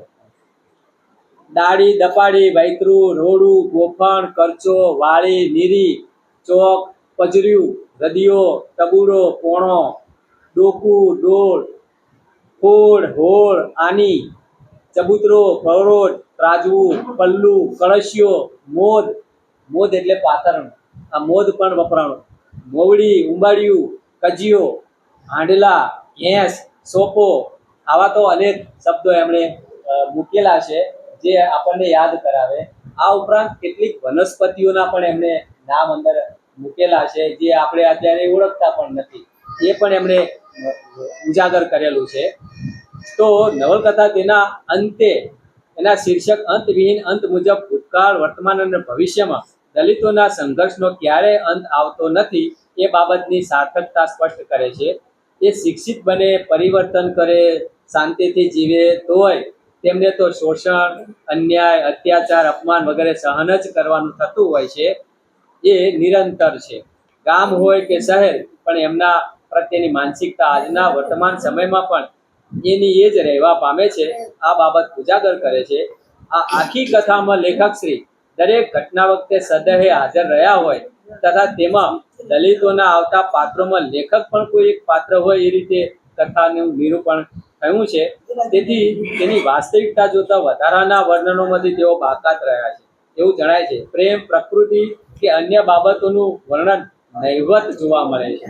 નવલકથામાં આવતી વર્ણન કલા એક પ્રકારના ગંભીર ને ભયાનક ભાવરસની પૂર્તિ કરતી જોવા મળે છે. જરૂરી વિગત તથા કામની વાત સિવાય ક્યાંય લંબાણપૂર્વકનું વર્ણન નથી. એક સંવેદનશીલ નવલકથા વાંચવાનો મને અહેસાસ અનુભવાયો છે. શ્રી સાહિલ પરમાર સાહેબ ઘૂંટણની સર્જરીને કારણે ઉપસ્થિત રહી શક્યા નથી અને તેમનો પ્રતિભાવ તેમના દીકરી અને ગ્રંથ પ્રત્યક્ષના અમારા સાથી ઉલ્કાબેન પરમાર રજૂ કરશે. આદરણીય અધ્યક્ષશ્રી, બંને વક્તાઓશ્રી, વડીલો અને મિત્રો, ચંદુભાઈ મારે મન આદરણીય, તેઓ નાનામાં નાની બાબત હોય તો પણ ખૂબ જ ચીવટપૂર્વક વ્યવહાર કરે છે. પછી એ બાબત વ્યક્તિગત હોય કે સાહિત્યિક. તેમનામાં કવિતાને ખોલી આપવાનો સામાજિક, આર્થિક, રાજનીતિશાસ્ત્રીય અભિગમ કેળવાય છે. તેમણે થકવી નાખે તેવા દૈનિક કાર્યો અને ચુસ્ત ઘટમાળ વચ્ચે પણ આ સંગ્રહ વાંચી તેના વિશે વક્તવ્ય આપવાની ખાસ તસ્દી ઉઠાવી છે. તે બદલ હું તેમનો આભારી છું. આત્મીય મિત્ર રાજુભાઈ સોલંકીને મેં સંગ્રહ આપતા પહેલાં એની સોફ્ટ કોપી મોકલી આપી. ત્યારે તેમણે મિત્રદાવે ધ્યાન દોરેલું કવિતાઓ વોકલ છે. વ્યથાપચીસી, મથામણ, નયામાત ઉપરાંત અન્યત્ર છપાયેલ કવિતાઓ કરતાં આ કવિતાઓની તાસીર જુદી છે. હું કબૂલ કરું છું કે કેટલીક કવિતાઓ લાઉડ છે, કેમ કે આ કવિતાઓ મજૂરોને ધ્યાનમાં રાખીને લખી છે. એટલે એને ગોપન કળાના વાઘા પહેરાવાની, સાજ શણગાર સજાવવાની જાદી ખેવના રાખી નથી. મને ડર હતો કે હું એમ કરીશ તો એ કવિતાઓ મજૂરો સુધી પહોંચશે નહીં. આ સંગ્રહની 300માંથી 125 જેટલી નકલો મેં મારી ચાલીના કેટલાક મજૂરો, ગણપતનગર, માયાનગર, કુંભાજીની ચાલી, ભૂતકાળમાં મેં જેમની સાથે મજૂરી કરેલી તે ત્રિકમલાલની ચાલીના છેડાલ પરગણાના કેટલાક મજૂરો, નિર્મળપુરા અને રાજપુરની કેટલીક ચાલીના કેટલાક મજૂરોને વહેંચી. અને આનંદ થાય છે કે કવિતાઓના પ્રત્યાયનમાં તેમને તકલીફ પડી નથી. કવિતાઓ તેમને પહોંચી છે. ડૉક્ટર રાજેશ મકવાણા સાહેબ તેમની વિદ્વત્તાની એરળ પર આ સંગ્રહની કવિતાઓને ચકાસીને જે સૂચનાઓ કરશે તે પણ મારી ભવિષ્યની કવિતાઓ માટે ઉપકારક નીવડશે. તેમણે પણ તેમના ટાઈટ શેડ્યુલમાંથી સમય કાઢીને વક્તવ્ય આપ્યું તે બદલ તેમનો આભારી છું. આ કાર્યક્રમ યોજવા બદલ હું ગ્રંથ પ્રત્યક્ષના કર્મશીલો ચંદુભાઈનો આભારી છું. આ સમગ્ર કાર્યક્રમમાં હાજર રહી ધીરજપૂર્વક શ્રોતાજનોએ શ્રવણ કર્યું તે બદલ તેમનો પણ આભાર. હવે શ્રી રામ જાસપુરા સાહેબને આપશે. નમસ્કાર. દલિત સાહિત્યની કૃતિઓના અંત તત્વને આપ સૌ સુધી પહોંચાડવાના ઉપક્રમે આજનો જે કાર્યક્રમ છે એના અધ્યક્ષ શ્રી રાજેશભાઈ મકવાણા સાહેબ, જેમના થકી આ સંસ્થાનું જે ઉપાર્જન થયું છે એવા જે કર્મશીલો છે એ આદરણીય ચંદુભાઈ મહેરિયા સાહેબ, ચિમનભાઈ રાઠોડ, શ્રી યોગેન્દ્ર ચૌહાણ, શ્રી વિરલભાઈ સુગરિયા, ઉલ્કાબેન પરમાર, જેમના થકી આપ સૌએ મારી નવલકથાનો આસ્વાદ માણ્યો એવા મારા સન્મિત્ર શ્રી મહેશભાઈ, ગુજરાત દલિત સાહિત્ય પ્રતિષ્ઠાનના પ્રમુખ આદરણીય શ્રી મોહનભાઈ પરમાર, દલિત સાહિત્યમાં જેમની પ્રતિબદ્ધતા વખણાય છે એવા દરુવા ચૌહાણ, રાઘવજી માધવ, દશરથભાઈ, આપ સૌ સર્વેને મારા નમસ્કાર, જય દેવા. મારી દલિત નવલકથા અંતહીન અંત ચંદુભાઈ મહેરિયા સાહેબે અને સમીક્ષા યોગ્ય ગણી એ બદલ મને મહા આનંદ છે. એક નાનકડી ઘટના કહું. હોલેન્ડનો મહાન ચિત્રકાર વિન્સેન્ટ વાન ગોગ એ સાધારણ દેખાવવાળો, બહુ મહાન પેઇન્ટર, મહાન ચિત્રકાર અને બહુ ગંભીર પ્રકૃતિનો. તો એક દિવસે એની વર્કશોપમાંથી જ્યારે બહાર નીકળ્યો ત્યારે બહુ ખુશ થઈને સીટી વગાડતો બહાર નીકળ્યો, આનંદિત થઈને બહાર નીકળ્યો. અને મિત્રએ એને પૂછ્યું, અરે ભાઈ આજે કેમ આટલો બધો ખુશ? ત્યારે એણે કહ્યું કે આજે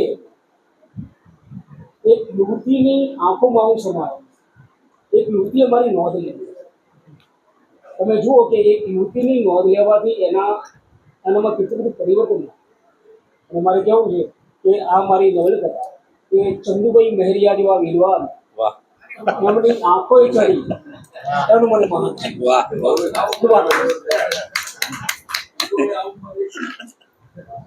નવલકથા વિશે ઘણું બધું કહેવાય ગયું છે, મારે કંઈ કહેવું નથી, એટલે કરીને મેં શબ્દો કહું.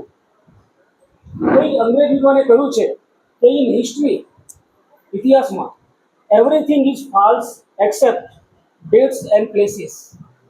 ઇતિહાસમાં તારીખ અને સ્થળ સિવાય બધું ખોટું હોય છે. While in novel everything is true accept names. અને નવલકથા નામ સિવાય બધું સાચું. મારે કહેવું છે કે આ નવલકથાનો પરિવેશ, પાત્રો, ઘટનાઓમાં ક્યાંય કલ્પના નથી. હા, મેં કલ્પનાનો સહારો જરૂર લીધો છે, પણ કલ્પનાનો નહીં. કહેવાય છે કે સાહિત્યકારનું કામ માનવ વર્તનને સૂક્ષ્મતાથી કરતા હોય છે. એ માટે પ્રથમદર્શી સ્વાનુભવ જરૂરી છે, અનિવાર્ય છે. આ સિવાય દલિત સાહિત્ય સંભવ નથી. આ નવલકથાની ઘટનાઓને મેં રૂએ અનુભવી છે. વાસના રક્ષણ કાર્ય માથે ફાળ્યું મારીને હાથમાં તાળી પણ પકડી છે અને રાતોના ઉજાગરા કર્યા છે. એ સંઘર્ષ, એ વાસના, માણસોની લાચારી, ભૂખભરાથી ગમાણને કાયમ માટે તરછોડી લેતા પશુઓ, બેકારી, 150-200 માણસના હથિયારબંધી ટોળું જ્યારે વાસના નાકે આવીને અડધી રાત્રે હુમલો કરવા તૈયાર હોય ત્યારે તૂટી ગયેલી ક્ષણો, આ બધી પીડા મેં અનુભવી છે અને આ બધી ઘટનાનો હું સાક્ષી પણ છું. બ્લેક લિટરેચરના વિશ્વવિખ્યાત લેખિકા માયા એન્ગ્યુલી કહે છે કે there is no greater agony than bearing an untold story inside you. તમારી અંદર કોઈ અકથ્ય, જે કહી ના શકો એવી પીડા હોય, એવી કહાની, એવી કોઈ બાબત લઈને તમે બેઠા હોય, એનાથી વિશેષ કોઈ પીડા જગતમાં નથી. અને આવું કહે પોતાની અંદર એક અકથ્ય કથા સમજી રાખવા જેવી પીડા એ કંઈ નથી. મેં આવી પીડા ઘણા વર્ષ મેં જે કંઈ અનુભવ્યું, એકવાર આદરણીય મોહનભાઈ સાહેબને અને આદરણીય દત્ત સાહેબને વાત કરી મેં કે આ બાબતની મારે એક કંઈક લખવું છે, એક નવલકથા લખી. તો બંને વડીલો મને એક એની સલાહ આપી કે જરૂર લખો અને આ અનુભવ દર્દીઓની શહેરમાં એટલે તમે જાતે લખો. અને એ બંનેમાંથી બંનેનું આભાર.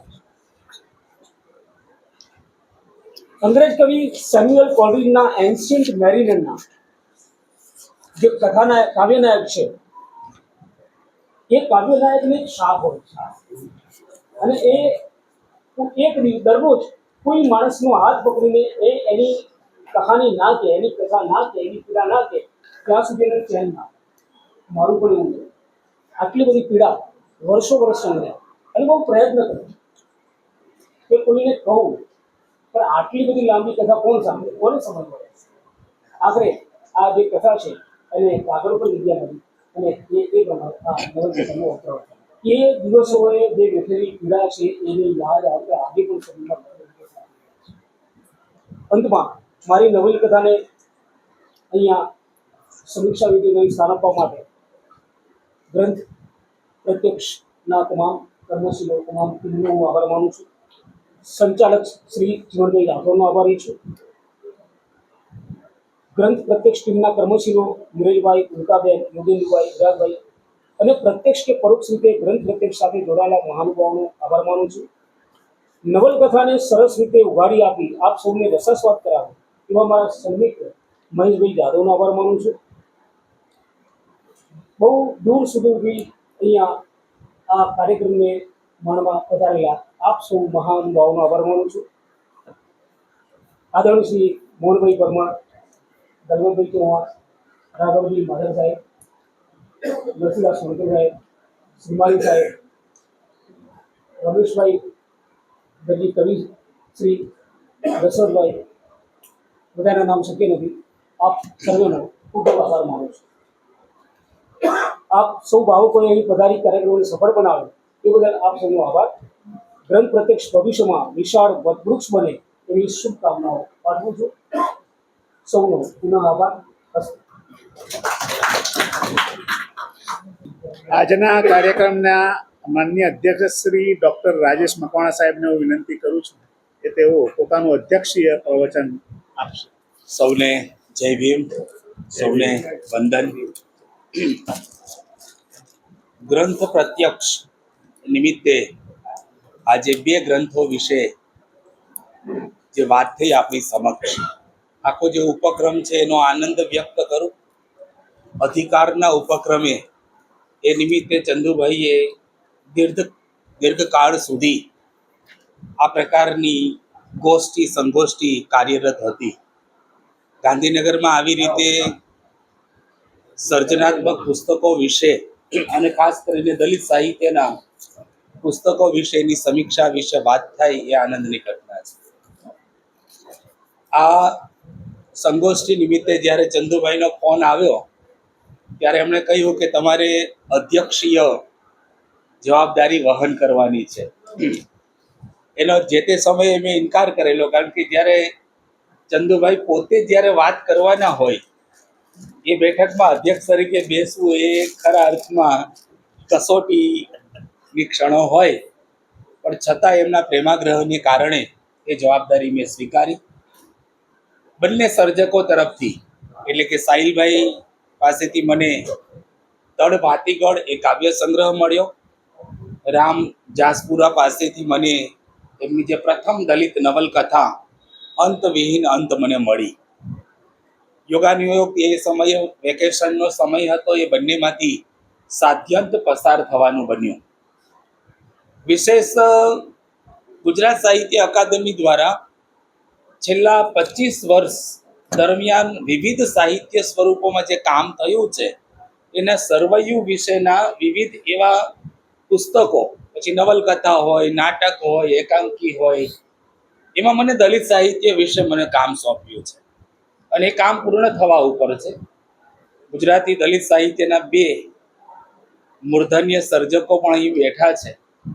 મારે કહેવું જોઈએ કે જે છેલ્લો જે આ 5 વર્ષનો જે સમય છે એ 5 વર્ષમાં દલિત સાહિત્યના આ આંદોલનમાં બહુ ઓછા સર્જકો એમાં સ્થાન પામ્યા છે. બીજી બાબત એ પણ છે કે આપણે જ્યારે દલિત સંદર્ભની કે દલિત ચળવળની જ્યારે વાત કરીએ છીએ ત્યારે આપણે અતીતને જ કેન્દ્રમાં રાખીને આપણી વાતને વિષય બનાવીને મૂકીએ છીએ. અલબત્ત સાંપ્રત સમયમાં પણ એવી ઘણી બધી ઘટનાઓ છે કે જેની જિકર આપણે સર્જનાત્મક સંદર્ભમાં આપણે કરી શકીએ. અને ખાસ કરીને ઘણા બધા જે મિત્રો છે, કારણ કે એ જે આજે 4 દાયકા પહેલાની જે વાત હોય એને જ્યારે આપણે વિષય કે કલાના સંદર્ભમાં સર્જન પ્રક્રિયામાં જે આપણને થયેલા જે અનુભવો છે એ અનુભવોને અનુભૂતિના રૂપમાં રૂપાંતર કરીને આપણે જ્યારે પ્રસ્તુત કરતા હોઈએ તો એનો એક આખું વિશ્વ આપણી સમક્ષ પ્રગટે છે. પરંતુ સાંપ્રત સમયમાં પણ જે પ્રચંડપણે જે આપણને જે દેખાતી નથી અથવા તો અનુભવાય છે એ પ્રકારની જે આખી જે સ્થિતિ પરિસ્થિતિ છે એને જુદી રીતે આપણે મૂકી શકીએ છીએ. અહીં સાહિલભાઈ તો પ્રતિષ્ઠિત અને પ્રસ્થાપિત કવિ છે, કારણ કે એ પૂર્વે એમના 2 કાવ્ય સંગ્રહો જેની જિકર આદરણીય ચંદુભાઈએ ખૂબ વિગતે કરી. એમણે સમગ્ર કાવ્ય સંગ્રહમાંથી પસાર થઈને પોતાના તારણ નિરીક્ષણો જે મૌલિક દ્રષ્ટિથી એમણે આપણી સમક્ષ પ્રસ્તુત કરી આપ્યા. જ્યાં એમની વિશેષતા હતી એ વિશેષતાને પણ એમણે આપી અને જ્યાં ક્યાંક એવી મર્યાદાઓ હતી એ મર્યાદા વિશે પણ એમણે જિકર કરી છે. અલબત્ત એ કહેવું જોઈએ કે રાજકીય સંદર્ભોને કેન્દ્રમાં રાખીને જે કવિ પોતાની વાત જે પ્રસ્તુત કરે છે એમાં સાહિલભાઈ એ કદાચ પ્રથમ ક્રમે છે. એ સંગ્રહની પ્રસ્તાવનામાં એમણે જ નોંધ્યું છે કે નાગાર્જુન જે કવિ છે, જે કટોકટી ઇમરજન્સી જે હજુ 2-3 દિવસ પહેલાની જે આપણે સોશિયલ મીડિયામાં વારંવાર જે ફ્લેશ થાય છે ઘટનાઓ, તો એ સમયે નાગાર્જુને ઇન્દિરા ગાંધી વિશે, પ્રિયદર્શિની વિશે એ સમયે એમણે જે પોતાની જે કવિતાઓ આગ ઝરતી કવિતાઓ લખી હતી. આજે આપણે પારુલ ખક્કરની કવિતાને કેન્દ્રમાં રાખીને જે આખો ઉહાપોહ થાય છે, શા માટે? કારણ કે રાજકીય જે ઘટના છે એ ઘટનાને આપણે સર્જક પોતાની રીતે એને કેમ પ્રગટ નથી કરી શકતો અથવા તો એને કરવું છે પરંતુ કેવી રીતે, એના માટે પણ ક્યાંક ને ક્યાંક એ મૌન રહે છે. પણ સાહિલભાઈએ અહીંયા પોતે પોતાની મુખરતાથી પોતાની વાતને અમને પ્રસ્તુત કરી છે. જેમ ચંદુભાઈએ કહ્યું એમ કે ગૌરી લંકેશની વાત હોય, રોહિત વેમુલાની વાત હોય, નીરવ પટેલની, એ પણ એમણે કવિતાના સંદર્ભ સાથે વાતને એમણે મૂકી આપી છે. કેટલીક જે કવિતાઓ જેમ ચંદુભાઈએ એના ઉદાહરણો આપ્યા જ છે, પરંતુ આ સંગ્રહમાંથી પસાર થતા મને ક્યાંક એવું લાગ્યું કે આ મારે નોંધવું જોઈએ અથવા તો વાત કરવી જોઈએ. એ નિરીક્ષણો મેં નોંધ્યા છે. જેમ વાત થઈ કે રોહિત વેમુલાની આત્મહત્યા પછી જે કવિતા રચાઈ અને દૂરદર્શનમાં જ્યારે એ કવિતાને એમણે રજૂ કરી તો પછી એ સેન્સર થઈ ગઈ, એ કવિતા ત્યાં પ્રસ્તુત ન થઈ. પણ એ કવિતા જે એમણે તું સુધરવાનું શું લઈશ, આમ તો એમણે પ્રશ્ન જ કર્યો હોય તું સુધરવાનું શું લઈશ, અને કોને કહ્યું છે? એમણે દેશને કહ્યું છે. યુગોથી અમારી કેટલી માતાઓ, કેટલી બહેનો, કેટલી દીકરીઓના થયા છે મરજાદ ભંગ. એમના દેહોને ઊભા ગોઠવીશ તો ચંદ્રને પણ વિંધીને નીકળી જશે બહાર.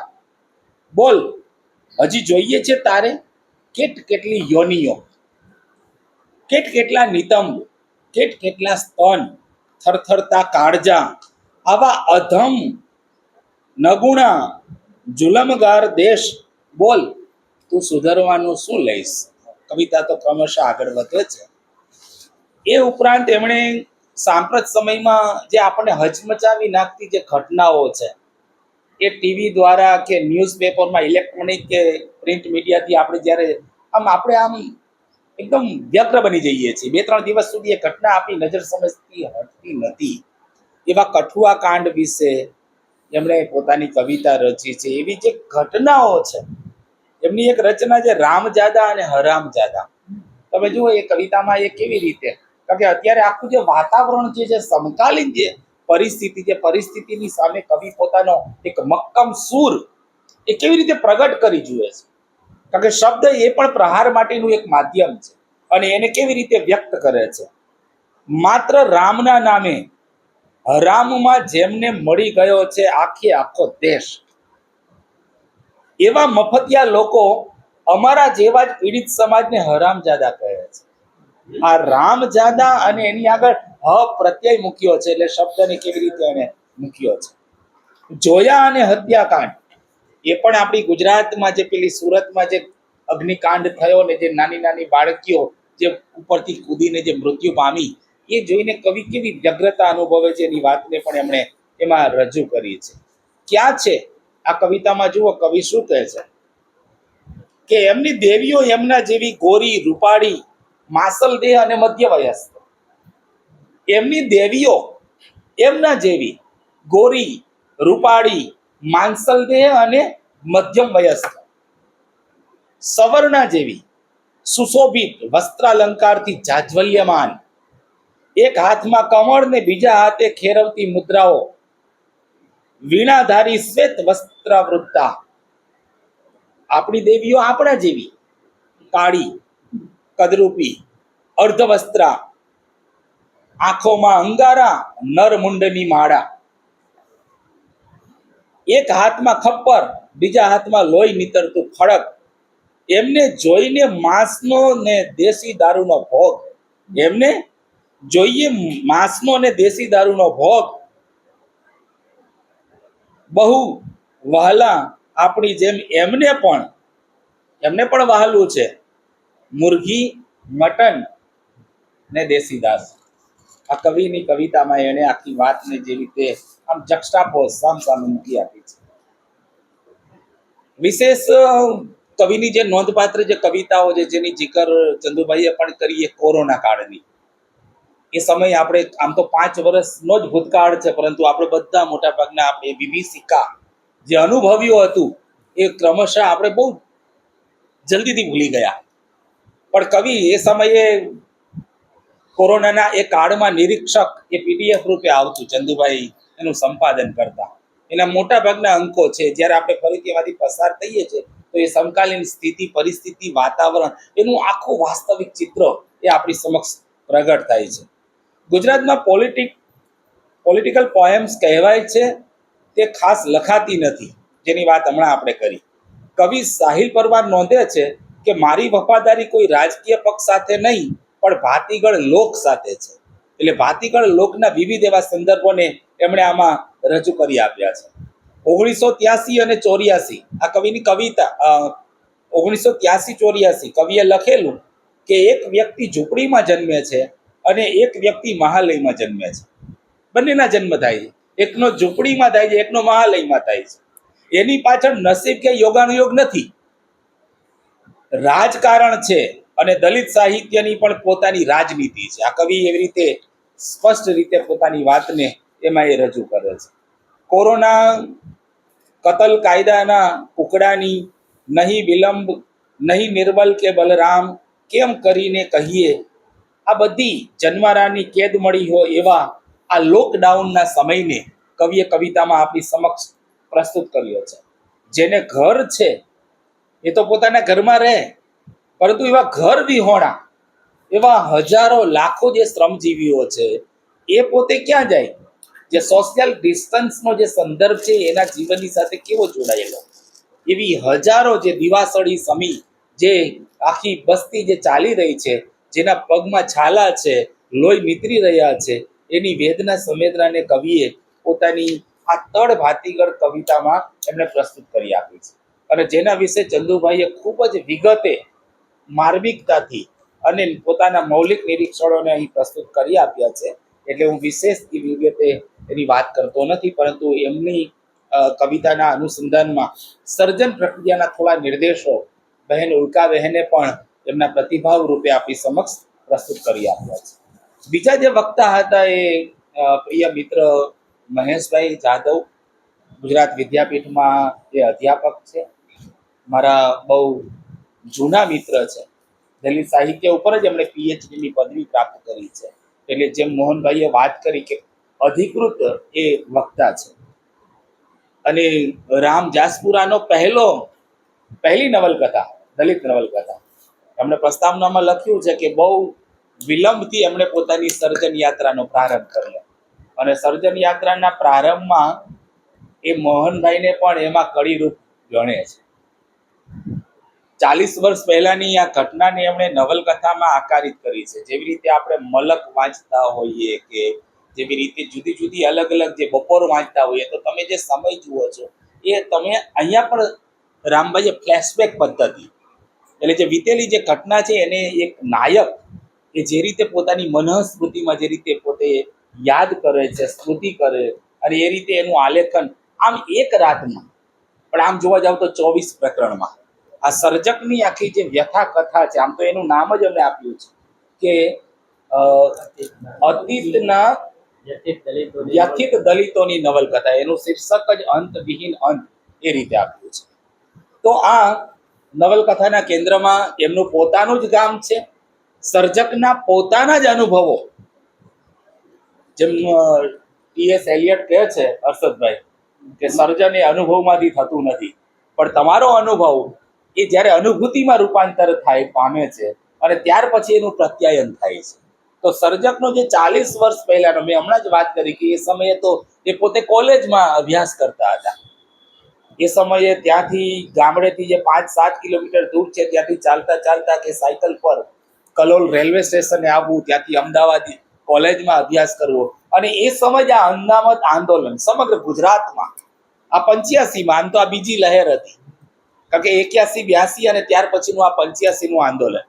અને એ આંદોલન એ માત્ર જેમ વાત કરી કે ઓબીસી જે 27% જેમાં વધારો થયો એના કારણે, પણ એમાં પીસામાનું સૌથી વધારે આવ્યું છે દલિત સમુદાયને. અલબત્ત કે જે ઓબીસી સમુદાય છે આમાં તો છે જ, એ બે ઉદાહરણો એને બહુ સરસ રીતે મૂક્યા છે કે અનામત આંદોલનમાં જે બહિષ્કાર એની આખી જે ઘટના છે એ ઘટનામાં ચાલો પાટીદાર સમુદાય હોય કારણ કે એને અસર કરે છે, પરંતુ એમાં ઠાકોર અને રબારી સમુદાય પણ છે કે જેને તો અનામત મળેલી છે અને છતાં પણ એ સાથે નથી પરંતુ સામે છે. એની વાતને એમણે ખૂબ સરસ રીતે મૂકી આપી છે. બીજી મહત્વની બાબત એ છે કે જે 40 પહેલા જેનો જન્મ થયો છે આ ઘટનાથી વાકેફ છે, પરંતુ 40 વર્ષ પછી એટલે કે 85 પછી જેમનો જન્મ છે એવા આપણા જે આ 4 દાયકા પહેલાનો આપણો જે યુવા વર્ગ છે એને આ નવલકથા એને ખ્યાલ આવશે કે આ જે રિઝર્વેશન, અનામત તો ખબર છે કે આપણે જ્યારે લખીએ છીએ ત્યારે ખબર છે કે આ અનામત, કારણ કે મેળવે પણ છે, પરંતુ એ અનામત માટે કેવી કેવી પરિસ્થિતિમાંથી પસાર થવું પડ્યું હતું, કેવી એ સમયની સમકાલીન સ્થિતિગતિ હતી, એનું વેધક આખો જે દસ્તાવેજ છે એ અહીંયા આપણને નવલકથા રૂપે આપણને મળે છે. આમ આરંભ, મધ્ય અને અંત, જો એ 3 ભાગમાં જ આપણે વાત કરીએ તો અંતમાં ખરેખર મને મજા આવી, કારણ કે ત્યારે આખી જે ઘટના છે, ઘટનાના અલગ અલગ સમીકરણો એ એમાં ખૂબ સરસ રીતે રજૂ કર્યા છે. શરણકુમાર લેંબાણે પોતે ગુજરાતી વાંચી શકતા નથી, છતાં પણ એમણે હિન્દીમાં પોતાની 4-5 પાનાની પ્રસ્તાવના આપી છે. એ માટે લેખકે દરેક પ્રકરણની સમરી હિન્દીમાં મોકલી અને શરણકુમારે એમણે એને હિન્દીમાં એ પોતાની પ્રસ્તાવના આપી છે. શરણકુમારે લખ્યું છે એ ખૂબ આ નવલકથાની સાથે સાથે આપણી બધી એ દલપતભાઈની નવલકથા હોય કે મોહનભાઈની હોય કે કોઈ પણ દલિત સર્જકની નવલકથા હોય, લખે છે કે દલિત સાહિત્યનું સૌંદર્ય જોવું હોય તો આંબેડકરી ચશ્મા પહેરવા પડે, તો જ તમે એના સૌંદર્યના, એના રસ સ્થાનો, એના વ્યથાના વિતકો, તો જ તમે એને સમજી શકો. આ નવલકથામાં 4 દાયકા પહેલાનો કાલખંડ સર્જકે ખૂબ અદ્ભુત રીતે એને એમાં આંદોલિત કર્યો છે, આલેખ્યો છે. જે આંદોલન હતું એ આંદોલનને એને કેન્દ્રમાં રાખ્યું છે અને ખાસ કરીને બહિષ્કાર, આ ગામ બહાર મુકાવવું એટલે શું? સ્વામી આનંદનું મોંજી રુદર આપણે વાંચીએ પેલું ચિત્ર, રેખાચિત્ર, એટલે ખબર પડે કે ગામ બહાર મુકાવવું એટલે શું. આ શબ્દ નથી, પણ આ જે બેઠેલું છે એની આખી વાતને એણે એમાં મૂકી આપી છે. અનામત આંદોલનની પીડાને કદાચ આ નવલકથાના રૂપમાં પ્રથમ વખત આખી નવલકથા એ જ કેન્દ્રમાં હોય એ રીતે આપણી પાસે અહીં આ નવલકથા આવી છે. નવલકથાના પાત્રો વાલાભાના મનોજગતમાં વીતેલા સમયના વિતકો કેવા આકાર પામે છે. આયુષ્યના અવશેષે પહોંચેલી જે વ્યક્તિ છે અને જેને આ બધું અનુભવેલું છે, એની નજર સામે બનેલી બધી ઘટનાઓ છે અને વારંવાર એના દિલના દરવાજે દસ્તક દીધા કરે છે, એ ઘટના એને સર્જકે એને કેવી રીતે મૂકી આપી છે. કથામાં આ આયુષ્યના અવશેષે પહોંચેલો વાલાભા પણ છે અને યુવાન વાલભા પણ છે. કથાની બહાર વૃદ્ધ વાલભા છે, વાલભા અંદર પણ છે ને બહાર પણ છે. નવલકથાના અન્ય પાત્રો એમાં શિવાનું સશક્ત પાત્ર છે, સાથે દાનાભા, હરખાભા, શિવરામભા, જેણો, રેવા, ભગો, લવજી, નરેશ. જેમ હમણાં મહેશભાઈએ કહ્યું કે મને એવું લાગ્યું કે આ નરેશના પાત્રમાં, કારણ કે શિક્ષિત છે અને એ જે આખી જે ચિંગારી છે એ મંદ ન પડી જવી જોઈએ. આંદોલન એના આરંભિક તબક્કામાં આમ ટોચ પર હોય, પરંતુ ધીમે ધીમે મંદ પડતું જાય. પરંતુ એમાં જે આખું જે પ્રાણ પૂરવાનું કામ છે એ આખી વાતને ખૂબ ઉત્તમ રીતે રામ જાસપુરાએ રજૂ કરી છે. આમ તો વાર્તાકાર છે, ઉત્તમ વાર્તાઓ આપે છે, પરંતુ નવલકથાનો આ એમનો પ્રથમ પ્રયાસ છે, એ પ્રશંસનીય છે. 13મું જે પ્રકરણ છે એ પટેલોને અનામતનો વિરોધ હોય પણ ગામના રબારી ઠાકોરને કેમ, એની ઘટનાને ખૂબ સરસ રીતે એમાં રજૂ કરી છે. બીજું કે આજના સમયમાં પણ આપણને કેટલાક આમ પસાર થતા હોય ને તો એ ઉદાહરણો જોવા મળે. દાખલા તરીકે પંચાયતની ચૂંટણી જ્યારે હોય ત્યારે ગામડામાં જે આખી જે વાસ્તવિકતા આજે પણ જોવા મળે, કેવા કાવા દેવા અને કેવું અહીંયા પણ છે કે આજે બહિષ્કાર ને એ સમયે જે સંઘર્ષ છે, સંઘર્ષમાં માત્ર અને માત્ર અનામતનો વિરોધ નથી, પરંતુ એ પહેલા બનેલી કઈ ઘટનાનો પણ વિરોધ છે. દલિત સમુદાય નક્કી કરે છે કે હવે મૃત્યુ પામેલા પશુને હવે નહીં અમે જઈએ, તો પેલા ગામના લોકો એ ટ્રેક્ટરમાં બાંધીને લઈ જવું પડે છે. અને એ સમયે જ્યારે ટ્રેક્ટર જ્યારે પેલા દલિત મહોલ્લા પાસેથી નીકળે છે એ સમયે દલિત સમુદાયની સ્ત્રીઓ ત્યાં ઊભી જ રહે અને પોતાના નાક ઉપર પોતાના સાડીનો સાડલો રાખે છે. આ બાજુ સવર્ણ સમાજની સ્ત્રીઓ એને જુએ છે. આખી જે બદલાતું જે પરિવર્તનનો આખો સંદર્ભ છે એ ખૂબ સરસ રીતે એમણે એમાં મૂક્યો છે. પથ્થરમારો આ તો દરેકે દરેક ગામમાં હતું. મારા ગામમાં પણ મારા ઘરે 3.5 વર્ષ એસઆરપી બેઠી હતી એના માટે. એ સમયની મારી જે પિતાશ્રીએ જે અડધે રસ્તે અંધારું એ નામે મેં આત્મકથા પણ પછી એ સંપાદિત કરી, મોરબીની જળ હુનારતમાં આખી નેસ્ત નાબૂદ થયેલી. પણ એ સમયે અમારા ગામમાં પણ જે રીતે બહિષ્કાર કર્યો એવી રીતે અહીંયા પણ બહિષ્કાર. એ સમયની જે કુએ પાણી નહીં ભરવાનું કે ગામમાં પેલા વચ્ચોવચ્ચ જ્યારે પેલી રામ કથા કે પારાયણ 10-15 દિવસે બેસતી હોય તો જે પેલા ગાંધીની દુકાને જવું હોય તો વચ્ચેથી નીકળી પણ ન શકાય, ફરીને જવું પડે. આવી ઘણી બધી ઘટનાઓ જે અહીંયા પણ જે આમ જે હાથરીનું જે આખું વર્ણન છે એ કદાચ આપણા સમાજના જે આજે જે વિદ્યાર્થીઓ છે એ વાંચશે તો એ પણ નહીં સમજી શકે એવું એમણે હુબહુ કે ત્યાંનું આખું કેવું વાતાવરણ છે, એ આખું જે અવાવરું જે આખું જે કુંડ છે અને ત્યાંની જે આખી જે દુર્ગંધ છે અને ત્યાંનો જે આખો માહોલ છે, ચીબરી કે પછી પેલો શિયાળ કે કૂતરા કે પેલા ગીધ કે આ બધું એમણે ખૂબ સરસ રીતે એને કદાચ એ બધું જોયું છે એટલે એમણે એને એમાં મૂકી આપ્યું છે. દલિત સમુદાય પ્રત્યે જે ગામનો જે બીજો જે અદલિત સમુદાય છે એની સ્ત્રીઓ જ્યારે પેલી ધરપકડ કરી જાય પથ્થરમારામાં તો એ જે સ્ત્રીઓ આવીને જે ગાળો બોલે છે, જે શ્રાપ આપે છે, એ સમયે આજે પણ લાગે કે નહીં આ બિલકુલ આમ હુબહુ આપણને એનું નિદર્શન કરાવે છે.